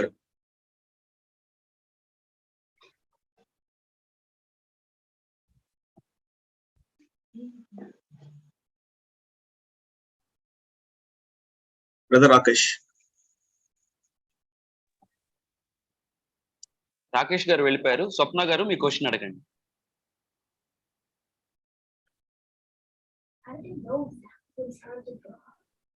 Hello అన్న, good evening అన్న. అన్న, ఇది మీరు చెప్పినంత విన్నాము. అదే main free floating spike protein అనేది మెయిన్ మన ఇమ్యూన్ సిస్టమ్ డిస్ఫంక్షన్ కావడానికి కారణం అనే విషయం అర్థమైంది. That's not what I said. Free floating spike protein can cause a lot of problems. Okay, and depending on how dysfunctional our immune system is, దాన్ని బట్టి damage ఎంత ఉంటుంది అనేది తెలుస్తుంది. అందుకని చెప్పే వ్యాక్సిన్ వేసుకున్న ప్రతి ఒక్కరిలోనూ సేమ్ సిమ్టమ్స్ రావడం లేదు. Okay, go ahead. నా ప్రశ్న ఏంటంటే, అంటే ఇప్పుడు రకరకాల వ్యాక్సిన్స్ ఉన్నాయి కదన్నా, అంటే ఇప్పుడు డిఫరెంట్ టైప్స్ ఆఫ్ కోవిషీల్డ్ అని, కోవాక్సిన్ అని ఇట్లా ఉన్నాయి. ఇప్పుడు అన్నిటిలోనే ఇదే ఫీచర్ అన్న, అంటే ఫ్రీ ఫ్లోటింగ్ స్పైక్స్ ని జనరేట్ చేయడమే ఫీచర్ అన్న, లేకపోతే వేరే అదర్ ఏమన్నా ఉన్నాయా? అంటే అన్ని వ్యాక్సిన్లకి ఇదే ఫలితం ఉండొచ్చా, లేదంటే వేరే? Yeah, so that's a very good question, which I don't have a definite answer to. నా దగ్గర దానికి సరైన సమాధానం లేదు.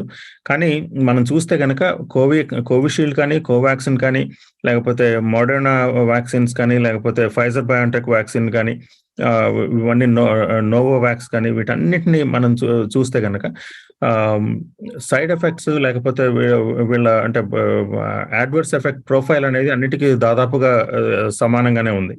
ఓకే, సో ఇప్పుడు మీరు కోవిషీల్డ్ తీసుకున్నా, కోవాక్సిన్ తీసుకున్నా ఈ హార్ట్ అటాక్స్ రావడం, లేకపోతే అంటే ఇవన్నీ కూడా ఈ ఫీచర్స్ అన్ని అందరిలోనూ మనం అబ్జర్వ్ చేస్తున్నాం. దాన్ని బట్టి నాకు అర్థం అవుతుంది ఏంటంటే, ఇట్ ఈస్ డెఫినెట్లీ అంటే ఇట్ ఈస్ ఇప్పుడు వైరల్ ఇనాక్టివేషన్ ప్రాసెస్ లో కోవాక్సిన్ అనేది వైరల్ ఇనాక్టివేటెడ్ వైరస్ వ్యాక్సిన్ అది. So దాంట్లో they may have inactivated everything else but the spike protein. So I don't know అంటే దాని మెకానిజమ్స్, వ్యాక్సిన్ డెవలప్మెంట్, దాని ఈ స్టెప్స్ అన్ని నేను పూర్తిగా స్టడీ చేయలేదు, but I think that's what probably is going on. Okay. Okay, Sifa garu మీ క్వశ్చన్ అడగండి. Sir good evening sir. చెప్పండి సార్. నాకు యాక్చువల్గా గ్యాస్ట్రిక్ ప్రాబ్లం ఉంది సార్. హార్ట్ దగ్గర పెయిన్ వస్తూ ఉంటుంది, లెఫ్ట్ సైడ్ మధ్యలో కూడా వస్తూ ఉంటుంది సార్ రెగ్యులర్గా. అయితే హార్ట్ చెకప్ చేయించుకోమని సజెషన్ చేస్తే వెళ్ళాను సార్. పూర్తి చెకప్ చేయించాను, TMT, 2D echo, A to Z. హార్ట్లో ఏం ప్రాబ్లం లేదు, A to Z is fine అన్నారు సార్. అయితే గ్యాస్ట్రైటిస్ కంట్రోల్ అవ్వట్లేదు సార్. అది రీసెంట్ కూడా రెగ్యులర్ గా లెఫ్ట్ సైడ్ పెయిన్ వస్తూ ఉంది సార్. అది ఈ మధ్య గట్టిగా వస్తూ ఉంటుంది, అది సడన్ గా వస్తూ ఉంటుంది, పోతా ఉంటుంది, మళ్ళీ ఎక్కువ వస్తూ ఉంటుంది సార్. ప్రాబ్లం కాదని అంటున్నారు. Vaccinated sir, Covishield. Okay. The first thing that మీరు మీ వైటమిన్ డి లెవెల్స్ చెక్ చేయించుకున్నారా? లేదు సార్, చేయించుకోవాలి సార్. ఇప్పుడు మీరు క్లాస్ విన్నాను, చేయించుకుంటాను సార్. ముందే చేయించుకోండి. ఫస్ట్ ఆఫ్ ఆల్ అది చేయించిన తర్వాత ఇప్పుడు ప్రతిదీ గ్యాస్ట్రిక్ ప్రాబ్లం అని చెప్పి అనుకోవడానికి కూడా లేదు. ఇప్పుడు that is the most vicious అంటే పార్ట్ ఆఫ్ దిస్ ప్రాబ్లం. ఏంటంటే చాలా మంది అంటే కొంతమంది రీసెంట్ గా చనిపోయిన వాళ్ళ టెస్ట్ మనీస్, వాళ్ళ లవ్డ్ వన్స్ టెస్ట్ మనీస్ వింటుంటే తెలిసేది ఏంటంటే ఆల్మోస్ట్ గ్యాస్ట్రిక్ ప్రాబ్లం లాగానే దాన్ని ట్రీట్ చేయడం. అలాగే వాళ్ళు దాదాపుగా ఇంటెన్స్ అంటే డిస్కంఫర్ట్ ఉన్న టైంలో వాళ్ళు డాక్టర్లకు కాల్ చేసినా సరే ప్యాంటోప్లు ఇవ్వండి, లేకపోతే వామ్ వాటర్ తాగించండి అని చెప్పడం. తర్వాత వాళ్ళు సర్వైవ్ అవ్వకపోవడం, within matter of hours survive అవ్వకపోవడం జరిగింది. సో దాన్ని బట్టి చూస్తే అర్థమయ్యేది ఏంటంటే these are the questions which don't have any definitive answers. నా దగ్గర ఆన్సర్స్ లేవు. ఇంకొకటి ఏంటి అంటే మీరు ఒకవేళ మీకు అంటే ట్రెడిషనల్ గా మీకు ఇది ఉంది అంటే గ్యాస్ట్రిక్ ఇష్యూస్ ఉన్నాయి అంటే కనుక, కానీ వ్యాక్సినేటెడ్ అయితే first of all check your vitamin D levels. మీ విటమిన్ డి లెవెల్స్ ని చెక్ చేసుకోండి, మీ లైఫ్ స్టైల్స్ మార్చుకోండి. ఇక అంతే, అదొక్కటే సొల్యూషన్. ఇక నేను అంటే ప్రతిదానికి ఒకటే ఆన్సర్ ఇస్తున్నానని చెప్పి అనుకోకండి, బట్ ఏంటంటే that is the only thing that can save us. There are no answers to the current crisis. So మీరు ఒకవేళ మీకు గ్యాస్ట్రైటిస్ అయితే కనుక ఈ గ్యాస్ట్రిక్ ఇష్యూస్ కూడా వైటమిన్ డి కరెక్షన్ చాలా ఇంపార్టెంట్. ఓకే, ఇప్పుడు యాసిడ్ రిఫ్లక్స్ కూడా vitamin D correction is important. ఎందుకంటే ఈ స్ఫింక్టర్ మజిల్స్ లో ఈ pyloric sphincter, upper oesophageal sphincter ఇవన్నీ సరిగ్గా పనిచేయాలి అంటే కనుక అవి మూసుకోవాలి. సరిగ్గా మూసుకోకపోతే యాసిడ్ పైకి రావడం వల్ల వచ్చే డిస్కంఫర్ట్ చాలా దారుణంగా ఉంటుంది. సో దానికోసమే అందరూ ప్యాంటోప్లు లేకపోతే రాజోడీలు వేసుకోవడం అనేది మనం చూస్తూ ఉన్నాం. నేను రోజు 2 వేసుకుంటున్నాను సార్, పొద్దున ఒకటి, నైట్ ఒకటి. జాగ్రత్త అండి. ఇద్దరు కలిసాను సార్, ఇద్దరు కలిసినా కానీ ఆ 10 days 15 days బాగుంటుంది, మళ్ళీ తర్వాత problem same repeated sir. Be careful అండి. ఎందుకంటే మీరు రాజోడీలు వేసుకుంటే కనుక లాంగ్ టర్మ్ లో వేసుకుంటే చాలా అర్థాలు వస్తాయి మీకు. ఇంకా చాలా మంచిది కాదు అవి. 2-3 వారాల కంటే మించి ప్యాంటోప్లు రాజోడీలు వేసుకుంటే చాలా మీకు తర్వాత వచ్చే ప్రాబ్లమ్స్ చాలా ఎక్కువ ఉంటాయి. జాయింట్ ఇష్యూస్ దగ్గర నుంచి అంటే అబ్డామినల్ ఇష్యూస్, క్యాన్సర్స్ వీటన్నిటికీ కారణం అయ్యే అవకాశం ఉంది. జాగ్రత్త. మీరు ఇదేంటంటే ఇది సిమ్టమ్స్ ని ట్రీట్ చేయడం కాదు మనం చేయాల్సింది. We need to go to the root cause.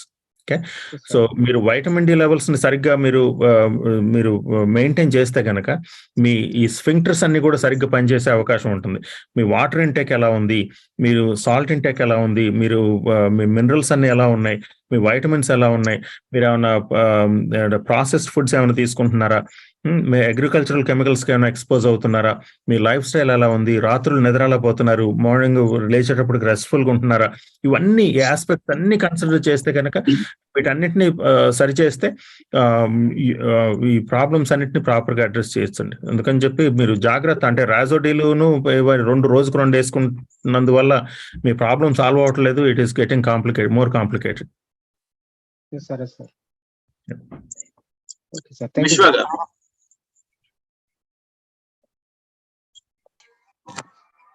Praise lord అండి. భాను గారు, ప్రైజ్ లార్డ్. చెప్పండి. మా మనవరాలండి, అది కోవిడ్ వచ్చిందండి, లాస్ట్ 3rd wave లో వచ్చిందండి. 6 years అండి బేబీకి. మియో అన్నారండి. మిస్సీ అన్నారండి. హార్ట్ కూడా బల్జ్ అయిందండి. తర్వాత స్టెరాయిడ్స్ వాడారండి పాపకి. వాడితే పాప ఫ్లఫీగా అయిపోవడం, ఆర్థరైటిస్ వచ్చిందండి దానివల్ల.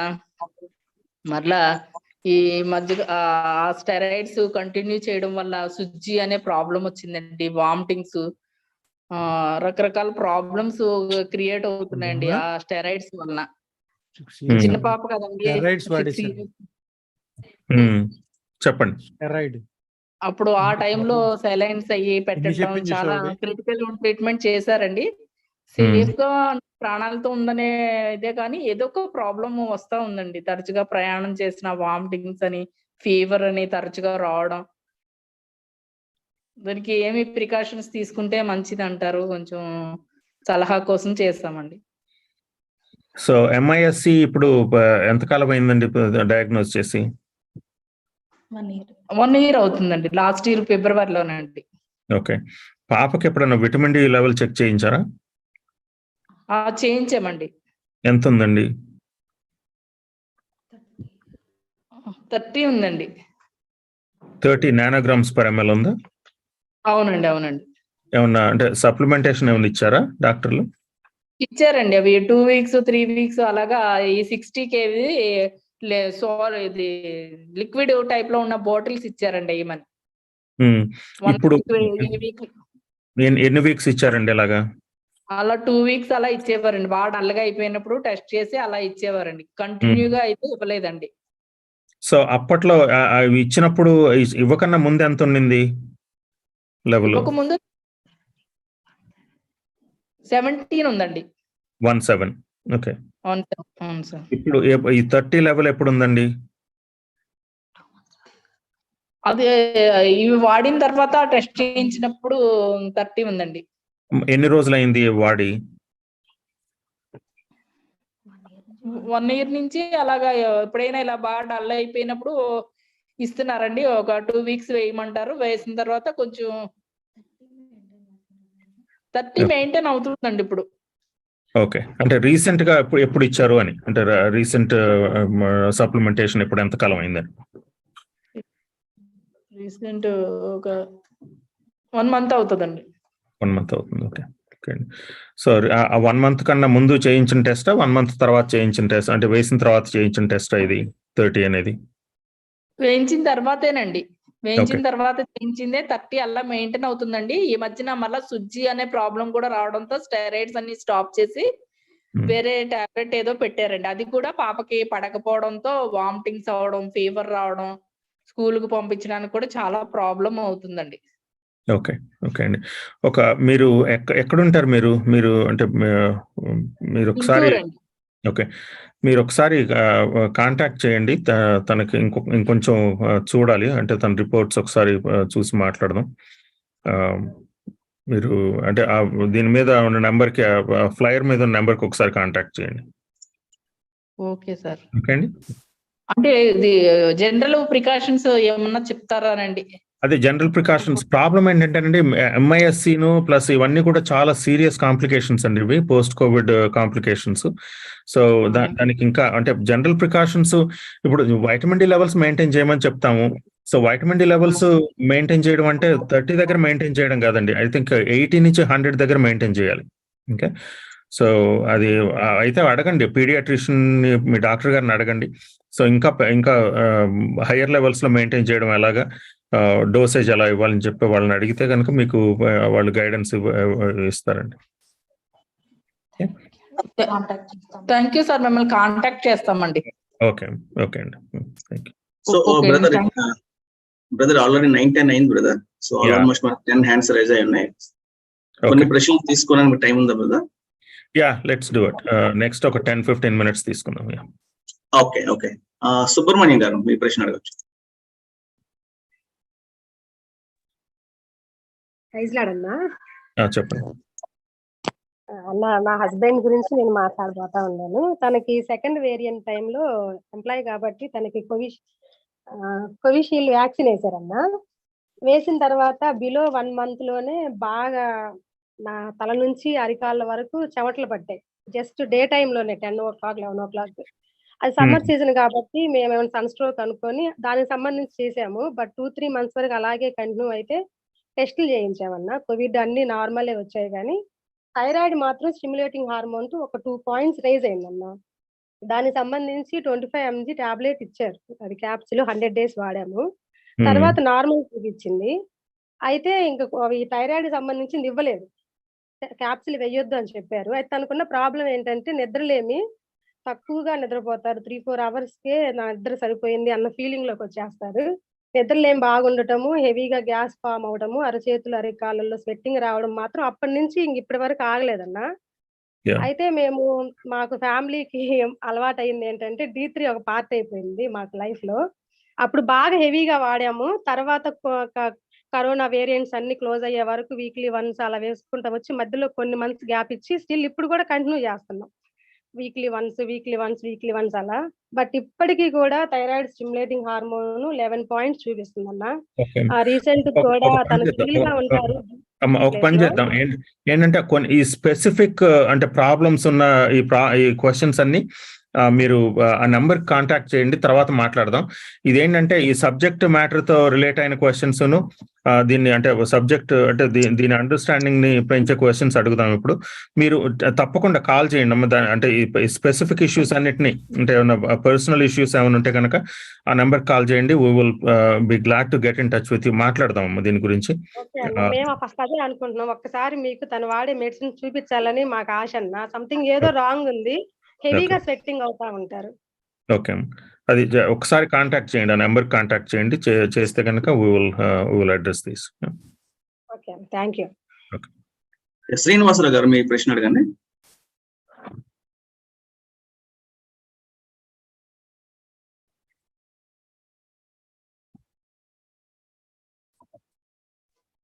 సార్ నమస్తే సార్. చెప్పండి సార్. ఈ blocks in arteries compared with cholesterol and immune system, LDL and HDL ఏమన్నా రిలేషన్ ఉందంటారా సార్? దేనివల్ల అంటే జనరల్ గా పబ్లిక్ ఒపీనియన్ ప్రకారం ఆర్టరీస్ లో బ్లాక్స్ కొలెస్ట్రాల్ వల్ల వస్తున్నాయి అనేది ఒక ఒపీనియన్ ఉంది. డాక్టర్లు కూడా అదే చెప్తున్నారు. దానికోసం డాక్టర్లు సజెస్ట్ చేసేది క్లోపిడ్రాగ్లో, రుజువేస్టిన్, ఆస్పిరిన్ టాబ్లెట్స్ ఇస్తున్నారు. సో యూసేజ్ చేసిన తర్వాత మనం LDL, HDL చూస్తుంటే యూజ్ చేసినంత వరకు బార్డర్ లైన్ దాటి ఉన్నాయి కూడా డౌన్ అవుతున్నాయి. So it is prescribed or not? ఇంకొక క్వశ్చన్ ఏంటంటే ఈ బ్లాక్స్ కి కొలెస్ట్రాల్ కి ఏదన్నా రిలేషన్ ఉందంటారా? ఓకే, ఇది చాలా లోడెడ్ క్వశ్చన్స్ అండి. ఇవి అడ్రస్ చేయడానికి I think we need a separate session. దీని గురించి నాకు కొలెస్ట్రాల్ విషయంలోనూ లేకపోతే ఈ బ్లాక్స్ విషయంలోనూ I have very strong opinions. దాని గురించి ఇప్పుడు స్టార్ట్ చేస్తే కనుక ఇంకా నెక్స్ట్ 1 hour కూడా సరిపోదు. దీని గురించి శ్రీనివాసరావు గారు మనం అడ్రస్ చేద్దాం దీన్ని. There are lot of conflicting అంటే ఇన్ఫర్మేషన్. అంటే ఏంటంటే ఈ traditional understanding of circulatory issues అంటే కరోనరీ సర్క్యులేషన్ కానీ లేకపోతే ఇవన్నీ కూడా చాలా అంటే ఇట్ ఈస్ వెరీ ల్యాకింగ్ అనేది నా ఒపీనియన్ అది. సో దాన్ని కూడా చాలా జాగ్రత్తగా మనం అర్థం చేసుకోవాలి. కొలెస్ట్రాల్ ఒకటే ప్రాబ్లం కాదు, అది కొలెస్ట్రాల్ కాదు ప్రాబ్లం కాదు. కొలెస్ట్రాల్ ఈజ్ అంటే నేను చెప్పేది ఏంటంటే మొదటి నుంచి cholesterol is the solution. Cholesterol is the repair substance of the body. బాడీలో ఎక్కడైనా డ్యామేజ్ జరుగుతూ ఉంటే cholesterol will repair the damage. అంతేగాని కొలెస్ట్రాల్ అనేది అంటే ఒకవేళ cholesterol rises as in response to inflammation in the body. ఆ ఇన్ఫ్లమేషన్ మనం అడ్రస్ చేయాలి. ఏంటంటే we need to fix the root, not అంటే ఊరికే బ్రాంచెస్ ని ఫిక్స్ చేసినందువల్ల లేకపోతే ఫ్రూట్స్ ని ఫిక్స్ చేయడానికి ట్రై చేయడం అనేది, ఈ సిమ్టమ్స్ ని అడ్రస్ చేయడం అనేది it's more complicated. So once we fix the route issue, root cause, that is inflammation, most of these problems will fall into place. And so yeah, we will talk about it in a session, different session. Okay sir, thank you sir. Reena garu.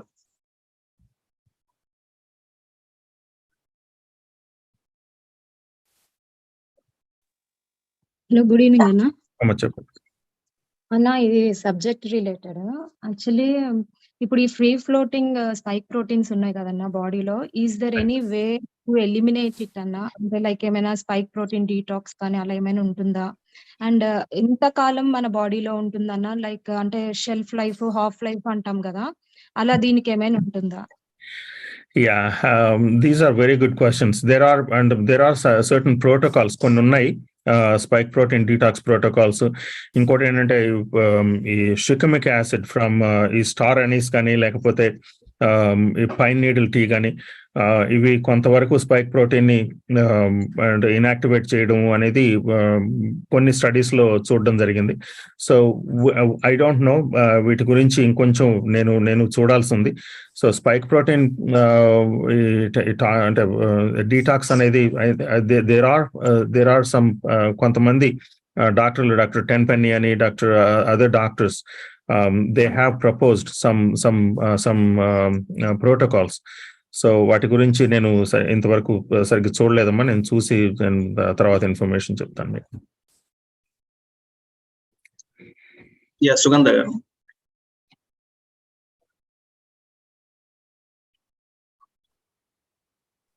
Hello, praise the lord అన్నా.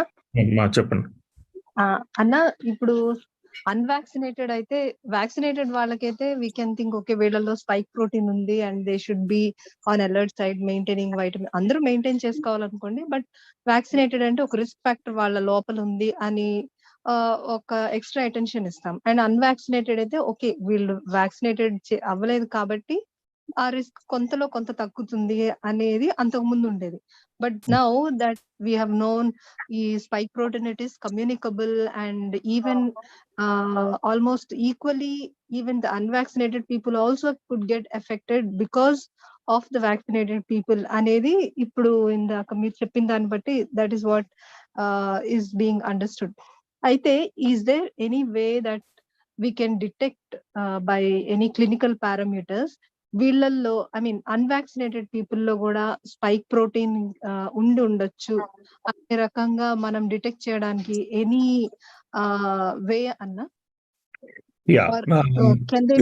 వీళ్ళు expose అయి ఉండొచ్చేమో అనేలాగా detect చేయడానికి, so that we can warn or ఇంకేమైనా extra precautions చెప్పడానికి. So that's an excellent question. ఎందుకంటే spike protein communicable అనేది మొదటి నుంచి అంటే స్టడీస్ ఉన్నాయి తెలుసు, కానీ అంటే పబ్లిక్ అంటే ఇక్కడ మనకి ప్రత్యక్షంగా అంటే ఒక ప్రూఫ్ అనేది ఎక్కడ కనపడింది అంటే మాకు wife and husband was vaccinated. So wife was not vaccinated, కానీ వైఫ్ లో యాంటీబాడీ రెస్పాన్స్ చూస్తే ఎస్ ప్రోటీన్ యాంటీబాడీస్ వైఫ్ కి చూస్తే S protein antibodies were through the roof. చాలా హెవీ యాంటీబాడీ టైటర్ అనేది వైఫ్ లో డిటెక్ట్ చేయడం జరిగింది. సో ఇప్పుడు వ్యాక్సిన్ ఇమ్యూనోజెనిసిటీని చూసేటప్పుడు ఎస్ ప్రోటీన్ యాంటీబాడీ టైటరే చూస్తాం. అండ్ తన వైఫ్ వ్యాక్సినేటెడ్ అవ్వకపోయినా S protein antibody titre was almost equivalent to the husband's antibody response. So so antibody response తప్పించి ఇంకా అంటే there is no method to detect the spike proteins as far as I know. Hello మా Sugandha disconnect అయిపోయారా? Disconnect అయిపోయారు. Next question పోదాం. కిషోర్ గారు. Hello, చెప్పండి అన్న. ప్రైజ్ లాట్ అన్న. ఇది నేను డిసెంబర్ లో D3 టెస్ట్ చేయించుకున్నా అన్న. నాకు 150 అని వచ్చింది. ఓకే, ఇప్పుడు మళ్ళీ ఏం చేస్తున్నా అంటే వీక్లీ వన్స్ ఒకటి ఆడుతున్నా. ఈ మధ్య ఏంటంటే మళ్ళీ 3 days ఒకటి ఆడుతున్నా. ఏమైనా ఇబ్బంది అవుతుంది అన్న?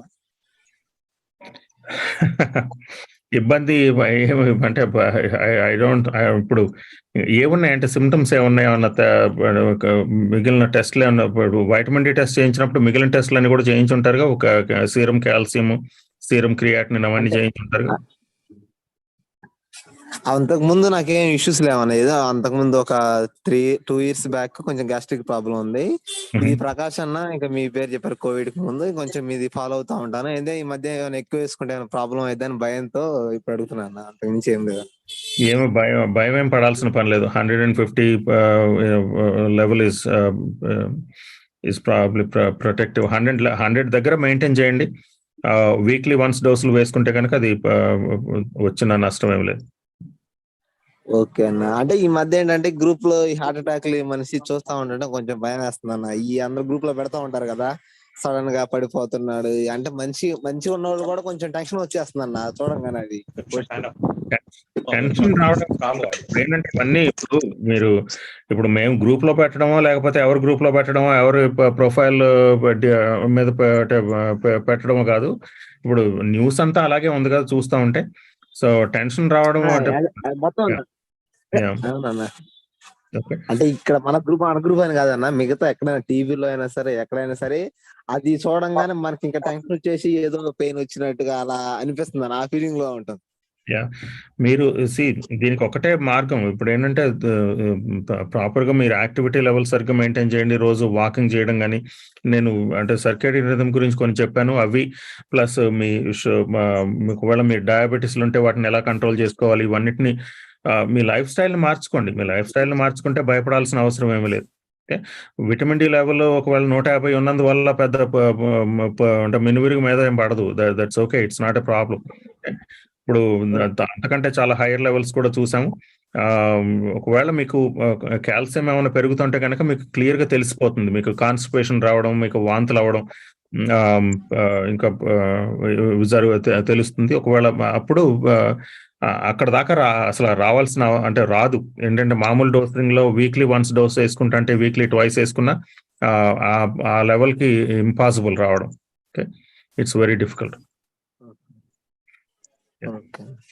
థ్యాంక్స్ అన్న. ఫస్ట్ ఆఫ్ ఆల్ మీతో మాట్లాడేందుకు చాలా సంతోషంగా ఉంది. నెక్స్ట్ క్వశ్చన్ LG V60 గారు చెప్పండి. Am I audible? Yes.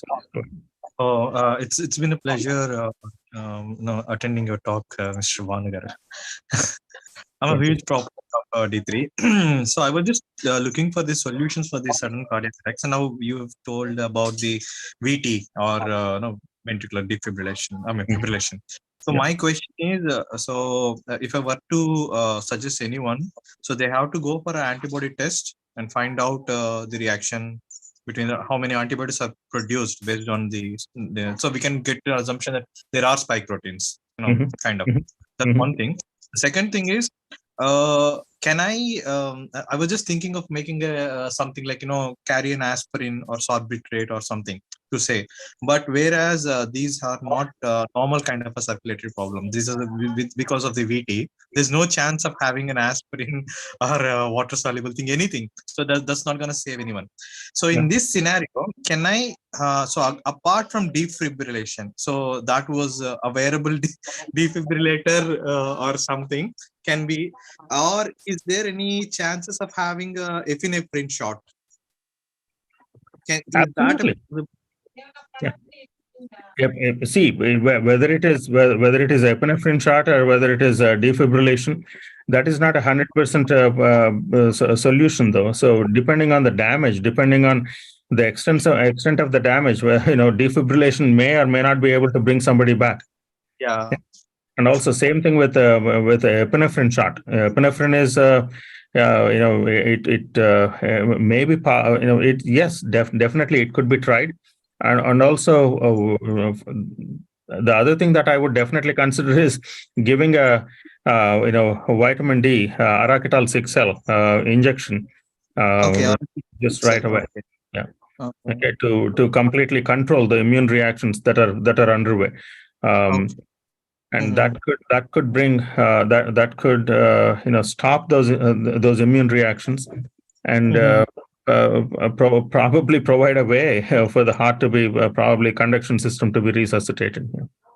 Yeah. So that's the only thing that I was just it's been a headache to actually have a protocol on emergency thing. So nothing is working. So I was just thinking, what can be done actually? And also these protocols you cannot publicize because there is a I'm not publicizing it. You will be raked on coals. Think of it. I know. Yeah. Thanks a lot. Okay. Yeah, Bindu Chaitanya garu. నమస్తే నా question ఏంటంటే ఈ అంటే so far ఇప్పుడున్న most of the channels or doctors what they are saying is vaccine impact or on heart or any side effect will be there at most 6 months or from 6 weeks to 6 months like that. Tarvata ent impact undadu ani cheptunnaru. So I mean, I think already some of the people have already asked questions about how to detox by spike protein, but I mean how long this spike protein can be there anedi onna మనం అంటే test చేసుకుని తెలుసుకోవడమైనా లేకపోతే ఈ 6 months లో పోతుంది అనేది? No, 6 months lo potundi anedi, that is wishful thinking. And also the first of all, that assertion is based on total misunderstanding and of what these injections are all about. Okay. So there is ఇప్పుడు ఇంతకు ముందు జరిగిన safety టెస్ట్లు, ఇప్పుడు ఈ vaccines అనేవి RNA వైరస్లకి vaccines అనేవి ఇప్పుడు విషయం కాదు. ఇది 2002లో ఇప్పుడు SARS-CoV-1 వచ్చినప్పుడు, అంటే SARS, MERS వచ్చినప్పుడు కూడా ఈ వ్యాక్సిన్స్ తయారు చేయడం జరిగింది. Those vaccines were not brought to the market because of the safety concerns.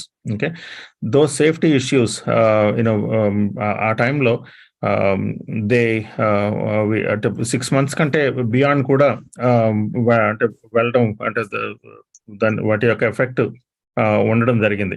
So we don't know, there is no way to tell. ఇప్పుడు ఒకవేళ 6 months మాత్రమే ఉంటుంది అని చెప్పడం అనేది, it is that assertion is based on total misunderstanding and total ignorance of what these vaccines are.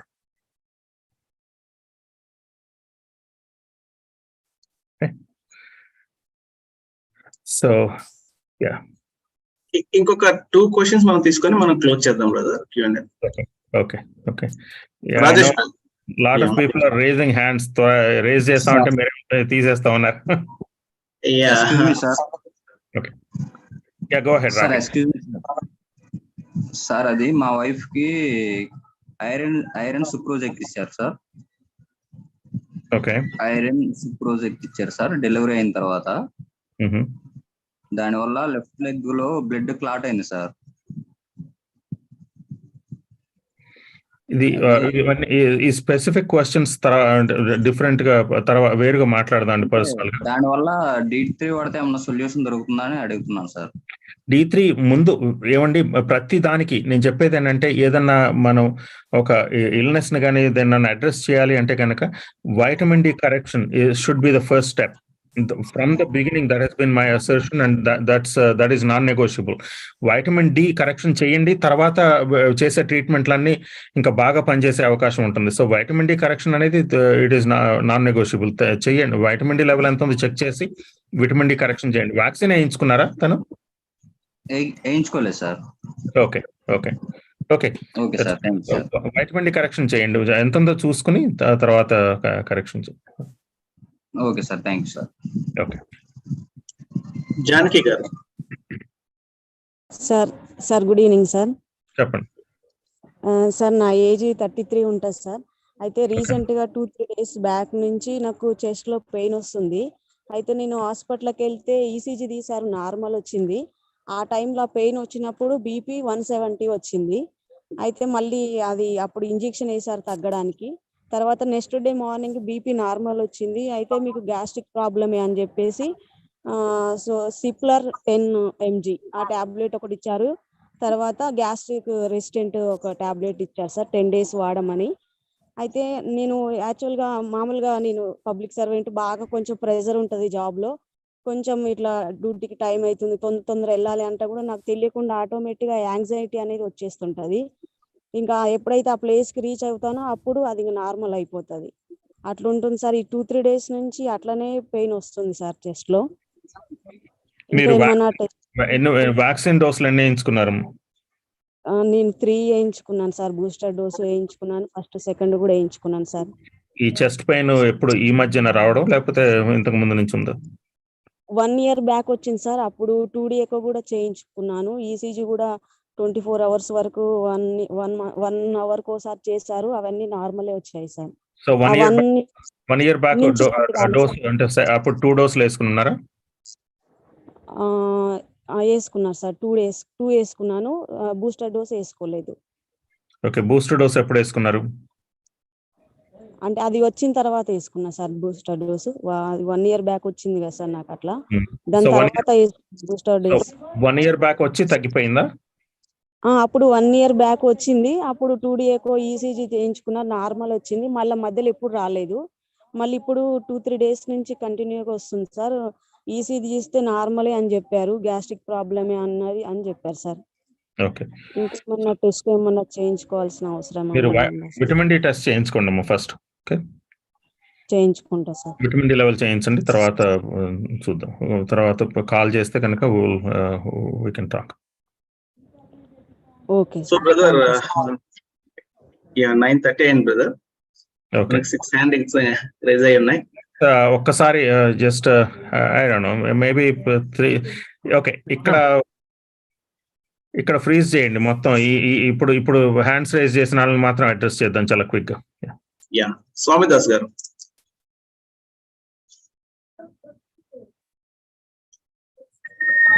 Hello, yeah చెప్పండి అన్న. Praise lord అన్న. మీటింగ్ అదే ప్రేయర్ ఉండడం వల్ల నేను కొంచెం లేట్ కనెక్ట్ అయ్యాను. యాక్చువల్గా ఐఎమ్ వ్యాక్సినేటెడ్ 2 డోసెస్ వేయించుకున్నాను కోవిషీల్డ్. సో ఆఫ్టర్ దట్ వేయించుకున్న తర్వాత నాకు బ్యాక్ పెయిన్ అనేది అంటే ఆఫ్టర్ 1 మంత్ తర్వాత కొంచెం బ్యాక్ పెయిన్ అనేది స్టార్ట్ అయ్యాక ఆ మధ్యలో కొంచెం మళ్ళీ తగ్గినట్టు అనిపిస్తుంది. నెక్స్ట్ కంటిన్యూస్ గా హార్ట్ లో ఏదో బరువు ఉన్నట్టు అనిపిస్తూ ఉంటుంది. దానికోసం నేను ఈసీజీ చేయించుకుంటే ఈసీజీ నార్మల్ ఉంది. సో విటమిన్ డి టెస్ట్ నేను చేయించుకోలేదు. సో నేను అంటే ఇప్పుడు ఏ టెస్ట్లు చేయించుకుంటే కొంచెం బెటర్ అని సజెషన్ కోసం అడుగుతాను. So first of all vitamin D test చేయించుకోండి. ఏ టెస్ట్లు చేయించుకోవడానికి ఏ టెస్ట్ దీన్ని మీరు అందరూ చెప్తూనే ఉన్నారు ఈసీజీ నార్మలే ఉంటుంది, హార్ట్ లో మాత్రం బరువుగా ఉంటుంది అని చెప్పి. సో ఇప్పుడు ప్రతి ఒక్కళ్ళకి కూడా ఇంతకు ముందు చనిపోయిన పెద్ద పెద్ద వాళ్ళకి వీళ్ళందరికీ కూడా అంటే వాళ్ళని కంపేర్ చేయడం కాదు, బట్ ఏంటంటే ఈసీజీలు ఇవన్నీ నార్మల్ గానే ఉంటూ ఉన్నాయి. ఇప్పుడు ఏంటంటే ఈ conduction system until it completely goes it keeps on working. ఆ ఈసీజీ ఆ సిగ్నల్ వస్తానే ఉంటుంది, ఆ సిగ్నల్ మామూలుగానే ఉంటుంది. సో ఎక్కడ అది అంటే ప్రాబ్లం వస్తుంది అనేది తెలీదు. So only thing to do is ఈ టెస్ట్ల మీద పెద్ద రిలై అవ్వకుండా ఇంతకు ముందు చెప్పిన ఈ స్టెప్స్ అన్ని ఫాలో అవ్వండి. మీ లైఫ్ స్టైల్ చేంజ్ చేసుకోండి, మీ vitamin D levels, mineral levels వీటన్నిటిని ప్రాపర్ గా ప్రొటెక్ట్ చేసుకోండి. Let's go back to the basics of proper nutrition. Okay, so let's go back to first principles. ఇవన్నీ ఊరికే సిస్టమాటిక్ అప్రోచ్ టు ట్రీట్మెంట్ దానికి కాలం చెల్లిపోయింది. There is no way, it's not going to work, it cannot work. Okay, ఈ symptoms వచ్చినాయి కాబట్టి నేను మందు ఇది వేసుకుంటాను, సిమ్టమ్స్ వచ్చేదాకా ఆగుతాను అనే దానికి కాలం చెల్లిపోయింది. అది those days are over. Okay, ఇక నుంచి ఇంకోటి అంటే ఇప్పుడు వ్యాక్సిన్ ఇచ్చుకున్నాక తర్వాత విటమిన్ డి ఎక్కువ వాడడం వల్ల ఏమైనా ప్రాబ్లం ఉంటుందా? అదే లేదు కదా.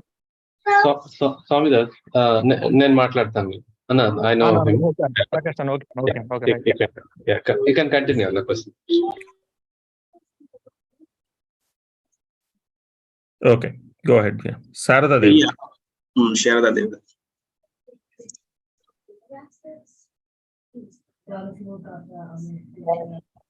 Good evening sir. చెప్పండి సార్. ఇక్కడ నెక్ దగ్గర ఉంది సార్ గొంతు. ఎక్కువ నైట్ పడుకునేటప్పుడు బాగా ప్రెస్ అయిపోయినట్టుగా అదిమేసినట్టు అనిపిస్తుంది సార్. దానికి హార్ట్ కి ఏదైనా లింక్ ఉందా సార్? నాకు అది మీరు డాక్టర్ గారికి చూపించారమ్మా మీరు? లేదు సార్. ఈ మధ్య ఒకసారి బ్లడ్ టెస్ట్లు అన్ని చేస్తే ఏం లేదు అనేసి అన్నారు. కానీ ఎందుకో నైట్ టైమ్స్ బాగా అదిమేసినట్లుగా అట్లా అనిపిస్తుంది సార్ ఈ నెక్ గొంతు. మీరు ఒకసారి పూర్తిగా ఎవాల్యుయేషన్ తీసుకోండి, డాక్టర్ గారిని కలిసి ఒకసారి చెకప్ చేయించుకోండి. పూర్తిగా చెప్పండి, మొత్తం ఈ సిమ్టమ్ ఏంటో అనేది చెప్పండి. దానికి అంటే ఇట్స్ రిమోట్ గాను జూమ్ కాల్ లో చెప్పడానికి ఇట్స్ వెరీ డిఫికల్ట్ అమ్మా. మీరు మాత్రం ఒకవేళ ఇది తీసుకునుంటే అంటే వ్యాక్సిన్ అంటే విటమిన్ డి లెవెల్స్ వీటన్నిటిని మిగిలినవన్నీ కూడా అందరికి నేను చెప్పేది ఏంటంటే just maintain all these things. నేను చెప్పినవన్నీ కూడా ఈ ప్రిన్సిపల్స్ అన్ని సరిగ్గా ఫాలో అవ్వండి, లైఫ్ స్టైల్ మేనేజ్ చేసుకోండి. ఈ లోపల మాత్రం ఎటువంటి ఏమైనా ప్రాబ్లమ్స్ వస్తే తప్పకుండా please go to your doctor and get yourself check. Okay, okay sir. అదే వేరే వాళ్ళు ఏమంటారంటే అది హార్ట్ అట్లా ఏమైనా ఉంటే కూడా అది అట్లా అదిమేస్తుంది గొంతు అది ఇది అన్నారు, అందుకనేసి భయపడి. ఇవన్నీ కూడా ఇటువంటి ఇంత ఇంపార్టెంట్ ఇష్యూస్ లో there is no way to guess చేయడానికి అంటే కంజక్చర్ కి తావులేదు ఇక్కడ. We need to know what is going on. Okay, అందుకని చెప్పి మీరు సరైన ప్రాపర్ క్లినిషియన్ ని, ప్రాపర్ డాక్టర్ గారిని కలిసి మీరు ఇవాల్యుయేట్ చేయించుకోండి. కార్డియాలజిస్ట్ కే వెళ్ళాలా సార్, లేదంటే మామూలు ఈసీజీ తీపిచ్చు? చూడండి, మీరు ఒకసారి మీ డాక్టర్ గారిని, అంటే మీకు తెలిసిన డాక్టర్ గారో లేకపోతే మీకు ప్రైమరీ కేర్ అని ఉంటారు కదా, ఆయన బట్టి, ఆయన ఎగ్జామిన్ చేసిన దాన్ని బట్టి రిఫరల్ ఇస్తారు, తీసుకుని వెళ్ళండి. Okay, thank you sir. Vijay Kumar గారు, మీ ప్రశ్న అడగండి. Yeah, hi Anna. Thanks for the opportunity, Anna. I'm 46 years old, Anna. So when I was 44, Anna, so I had a heart attack. So and LED కి stunt వేశారు అన్న. So నేను ఇప్పుడు యాక్చువల్గా so I'm using some statins and hypertensive medications as of now. So actually నాకు ఒక suggestion ఏంటిదంటే, doctor గారు ఇంకొక స్టంట్ ఉంది, ఇంకొక బ్లాక్ ఉంది హార్ట్లో, సో ఐ మీన్ ఆర్టరీస్లో, సో మీరు స్టంట్ వేయించుకోవడం బెటర్ అని అన్నట్టుగా చెప్తున్నారన్న. సో నాకు జూలై 2020 వ్యాక్సిన్ వేసుకున్నాను, సెకండ్ డోసు కోవాక్సిన్. సో నాకు నవంబర్ 2020 ఆ టైంలో హార్ట్ అటాక్ వచ్చింది. సో నా క్వశ్చన్ ఏంటిదంటే, సో ఈజ్ ఇట్ 2020 అన్న వ్యాక్సిన్ ఎప్పుడు? 2021లో వచ్చిందన్న హార్ట్ అటాక్. 2021 లోనే వ్యాక్సిన్స్ వచ్చాయి. సో మీకు జూలై 2021 అన్న. ఓకే. సో ఇప్పుడు నా క్వశ్చన్ ఏంటంటే, should I go for another stent or like life style changes? వాటి లైఫ్ స్టైల్ చేంజెస్ ఇప్పుడు ఫస్ట్ ఆఫ్ ఆల్ మీరు చూపించుకోవాల్సింది ఏంటంటే, get a cardiac arterial calcium scan. Okay, calcification అంటే కార్డియాక్ ఆర్టీరియల్ కాల్షియం స్కాన్ తీసుకుని దాన్ని బట్టి చూద్దాం అసలు. అంటే మీరు వైటమిన్ డి లెవెల్స్ చెక్ చేయించుకున్నారా? బ్రదర్ 69 ఉంది, ఇప్పుడు 68.9 ఉంది. ఎప్పటి నుంచి వేసుకుంటున్నారు? డి సప్లిమెంటేషన్ ఎప్పటి నుంచి చేస్తున్నారు? సో ఫర్ చాలా రెగ్యులర్ గా ఫ్రీక్వెంట్ గా అయితే వేసుకోను, బట్ వీక్లీ వన్స్ అట్లా వేసుకుంటున్నాను. ఆల్మోస్ట్ 6 months అవుతుంది అన్న. ఓకే, సో మీరు ఒక కార్డియాక్ ఆర్టీరియల్ కాల్షియం స్కాన్ తీసుకోండి. తీసుకున్న తర్వాత then you can decide further. Okay, ఇవన్నీ కూడా కార్డియాక్ కాల్షియం. చెప్పండి. Possible can I contact you personally? మీరు ఆ నెంబర్ కి కాల్ చేయండి, దాని మీద ఉన్న థెమిలియస్ నెంబర్ కాల్ చేయండి. Will get in touch with you. Sure, and I statins ఇవన్నీ medications, I mean is it possible that I can withdraw them and no, అది నేను first of all you are under the care of doctor కదా. మీరు doctor గారి ఇది suggestions follow అవ్వండి. ముందు మీ life style changes చేసుకుంటూ ఉంటే కనుక మీరు ఇంప్రూవ్ అవుతూ ఉంటే, మీ హెల్త్ ఇంప్రూవ్ అవుతూ ఉంటే ఆయన తీసేస్తారు. మీకు మీరుగా తీసేయడం నేను చెప్పడం కుదరదు. ఓకే.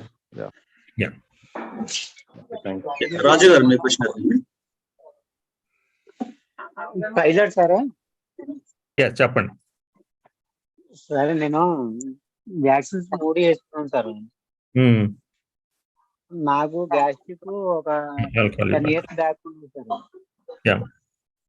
ఈ వ్యాక్సిన్ వేసుకున్న తర్వాత నేను ప్రజెంట్ అయితే సౌదీలో ఉన్నాను సార్. సౌదీలో అంటే 3 వ్యాక్సిన్స్ కంపల్సరీ వేయించుకోవాలని రూల్ ఒకటి ఉందండి సార్. అది వేయించుకున్న తర్వాత ఎక్కువ పులి చినుకులు పడినట్టు ఉండడం, గొంతులో నైట్ టైం బాగా మంట వస్తుంది సార్. ఏం చిన్నగా మంటగా వస్తున్నాడు గొంతులోను. తర్వాత చెస్ట్ పెయిన్ వస్తుందండి. అలాగని చెప్తే ప్యాంట్ జెల్ సంబంధించి టాబ్లెట్ ఇచ్చారండి, ఎర్లీ మార్నింగ్ వేసుకోమని చెప్పేసి. అది వాడిన తర్వాత 15 రోజులకి ఇస్తున్నారంటే అది వాడిన తర్వాత కంట్రోల్ అవుతుందండి. మళ్ళీ అగైన్ ఒక 20 డేస్ 30 డేస్ లో మళ్ళీ స్టార్ట్ అవుతుందండి పెయిన్. అంటే గొంతుకు లేదా చిన్న గట్టికి మండినట్టుగా ఉంటుంది సార్. ఓకే, మరి చెప్పారా మీ డాక్టర్ గారితో? చెప్తాం సార్, కానీ ఇక్కడ ఫస్ట్ ఎలా ఉంటుందంటే మనకి ఆ లాంగ్వేజ్ సరిగా రాక కొద్దిగా ఇబ్బంది పడుతున్నాం సార్. అంటే ఏ టెస్ట్ అంటే వాళ్ళ మాత్రం మా మాట ఆలోచించండి సార్. ఇలాగని చెప్తే అన్నీ టాబ్లెట్ ఇచ్చేస్తారు సార్. అంటే కాదండి, టాబ్లెట్లు వాడుతున్నాం కదా, మరి ఇంకా మళ్ళీ వస్తుంది అంటే ఏంటి ప్రాబ్లం ఏంటి, ఏం చేయాలి నేనని చెప్పి అడిగారా? వాడితే తగ్గిపోద్దని చెప్తున్నారండి సార్, ఉంటుంది సార్. అంతేగాని అదర్వైజ్ ఏం చెప్పలేదు. మీరు ఎక్కడ ఉంటారు మీరు? నేను సౌదీలో రియాద్ లో ఉన్నాను సార్, సౌదీ అరేబియా. ఓకే, మీరు ఈ నంబర్ కి కాల్ చేయండి, చూద్దాం అంటే ఏం చేయగలమో చూద్దాం. Okay sir. Okay, thanks sir. Okay, last question సుగంధ చెప్పు.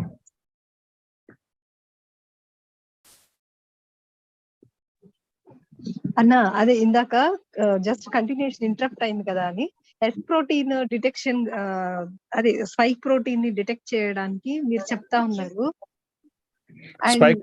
స్పైక్ ప్రోటీన్ యాంటీబాడీస్ డిటెక్ట్ చేసే టెస్ట్లు ఉన్నాయి. సో యాంటీబాడీ టెస్ట్ చేయించుకుంటే ఎస్ ప్రోటీన్ యాంటీబాడీసే. ఓకే ఓకే, అండ్ ఇంకేదన్నా clinical parameter like raised pulse rate కానీ ఎనీథింగ్ దట్ కెన్ అవి రెగ్యులర్ గా మానిటర్ చేసుకుంటూ ఉండాలి. టాకికార్డియా అంటే మిగిలిన అంటే క్లినికల్ పారామీటర్స్ అన్ని SpO2లు అన్ని రెగ్యులర్ గా మానిటర్ చేసుకుంటూనే ఉండాలి. కానీ ఎస్ ప్రోటీన్ ఒకవేళ అంటే దానికి ఎక్స్పోజర్ ఉంటే, ఈ కంటిన్యూస్ ఎక్స్పోజర్ ఉంటే కనుక కంటిన్యూస్ గా యాంటీబాడీ టైటర్స్ ఎక్కువ ఉంటూ ఉంటాయి. సో అది ఒకసారి అది ఒకవేళ కోవిడ్ కి అంత ముందు ఎక్స్పోజ్ అయిన కోవిడ్ వైరస్ వచ్చినా గానీ ఎస్ ప్రోటీన్ రైజ్ అవ్వచ్చు కదమ్మా. కానీ దాని ఆ antibodies different type of antibodies ఉంటాయి. ఈ ఎస్ ప్రోటీన్ యాంటీబాడీస్ ఇవి డిఫరెంట్ గా ఉంటాయి. ఓకే ఓకే,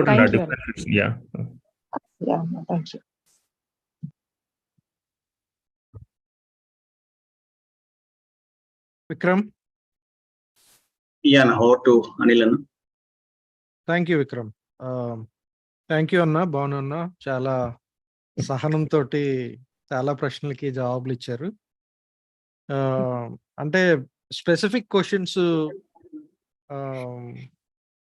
అడగద్దు అని అన్నాము, అయినా మీకున్న కన్సర్న్ బట్టి మీరు అడుగుతారు. అవి ఎవరికైతే ఇంకా క్లారిటీ రాలేదో, స్పష్టత కావాలనుకుంటున్నారో వాళ్ళు ఖచ్చితంగా ఫ్లైర్ మీద ఉన్నటువంటి నెంబర్ని కాంటాక్ట్ చేయండి. అలాగే మీకు ఇంకా ఏమైనా ప్రశ్నలు ఉన్నట్లయితే 22nd జరిగే సెషన్లో కూడా మీరు అడగచ్చు ప్రశ్నలు. దానికి కూడా మీరు క్వశ్చన్స్ని సిద్ధం చేసుకుని పెట్టుకోండి. ఒకవేళ తెలియకపోతే ఇంకా మీకు ప్రశ్నలు ఉన్నట్లయితే మిగిలిన మెంబర్స్ కోసం చెప్తున్నాను అది. ఇప్పుడు మనం ఓట్ ఆఫ్ థ్యాంక్స్ ప్రపోజ్ చేస్తారు, తర్వాత క్లోజింగ్ ప్రేయర్తో క్లోజ్ చేస్తారు. I request Danny brother to propose vote of thanks. Good evening. Closing prayer కూడా మీరు చేసి క్లోజ్ చేయండి. Good evening. చాలా రోజుల తర్వాత మిమ్మల్ని చాలా సంతోషంగా ఉంది. చాలా విలువైన సమయాన్ని వెచ్చించి మాకు డిజాస్టర్ లో మీరు ఒక ఆశ్రయపడినట్టు. సో ఫస్ట్ డిజాస్టర్ వచ్చినప్పుడు వండర్ఫుల్ ఇన్ఫర్మేషన్ ఇచ్చారు. So really bless. అండ్ ఇప్పుడు మరో డిజాస్టర్ ఇది, అంటే వైరస్ పోయిందేమో కానీ మరొక భయం అనే వైరస్ వచ్చి పట్టుకున్న తర్వాత ఈ ప్రమాదాలు చుట్టుముట్టు టైంలో వండర్ఫుల్ ఇన్ఫర్మేషన్ ఇచ్చి అవసరంగా ప్రజలు మీరు సపోర్ట్ చేస్తున్నారు. Really thanks. So thank you so much అన్న, మీరు మంచి సమయాన్ని స్పెండ్ చేసినందుకు. మీరు అలాగే మాకు అప్పుడప్పుడు సహాయం చేస్తూ మమ్మల్ని మోరల్గా మరి ఫిజికల్ గా స్ట్రెంగ్తన్ చేయాలని మేము కోరుతూ ఉన్నాం. Thank you so much for your kind consideration. Thank you. ప్రార్థన చేసుకుందాం. పరిశుద్ధ ప్రేమ తండ్రి, మరి ఇంత మంచి సమయాన్ని ప్రభా మీరు మాకు అనుగ్రహించినారు. మీరు ఇచ్చిన జ్ఞానంతో ప్రభా బిడ్డను ప్రభా మీరు బాను దాన్ని మీరు వాడుకున్న విధానాన్ని బట్టి అనేక రీతిలుగా ఆయన అనేక సమయాలలో ప్రభాతం ప్రజల ప్రభాతం మానసికంగా నైతికంగా ఆయన బలపరచడానికి మీరు బిడ్డకి ఇచ్చిన జ్ఞానాన్ని బట్టి సమయాన్ని బట్టి తండ్రి నేను సమయ స్ఫూర్తిని బట్టి కూడా మీకు స్తుతిస్తున్నాం. వీటిని ఇంకా దీవించండి. అనేక మందికి ప్రభా తండ్రి నేను మంచిని ప్రభా తండ్రి చక్కని విషయాలను తెలియజేసే శక్తిని అవకాశం మీరు అనుగ్రహించమని ఈ యొక్క ప్రోగ్రామ్ ను ప్రభా కండక్ట్ చేసి ఫెమిలియర్స్ ట్రాన్స్ఫర్ మీ చేతులకు అప్పగిస్తూ ప్రభా నిశ్చితమైతే మరొక తండ్రి నేను ఇలాంటి కార్యక్రమాలు చేయడానికి మీ కృపలో మమ్మల్ని జ్ఞాపకం చేసుకోమని ఆయన ఈ అపార్చునిటీ ప్రతి బిడ్డకు మీ దీవెన ఆశీర్వాదం తిరిగి రానిమని మరొకసారి భాను గారిని మీ చేతులకు అప్పగిస్తూ యేసు క్రీస్తు రావును వేడుచున్నాం పరమ తండ్రి. ఆమేన్. Thank you brother Danny. Bhanu అన్న వన్స్ అగైన్ ఫెమిలియర్స్ తరపున మీకు హృదయపూర్వకంగా వందనాలు తెలియజేస్తా అన్నా. Thank you.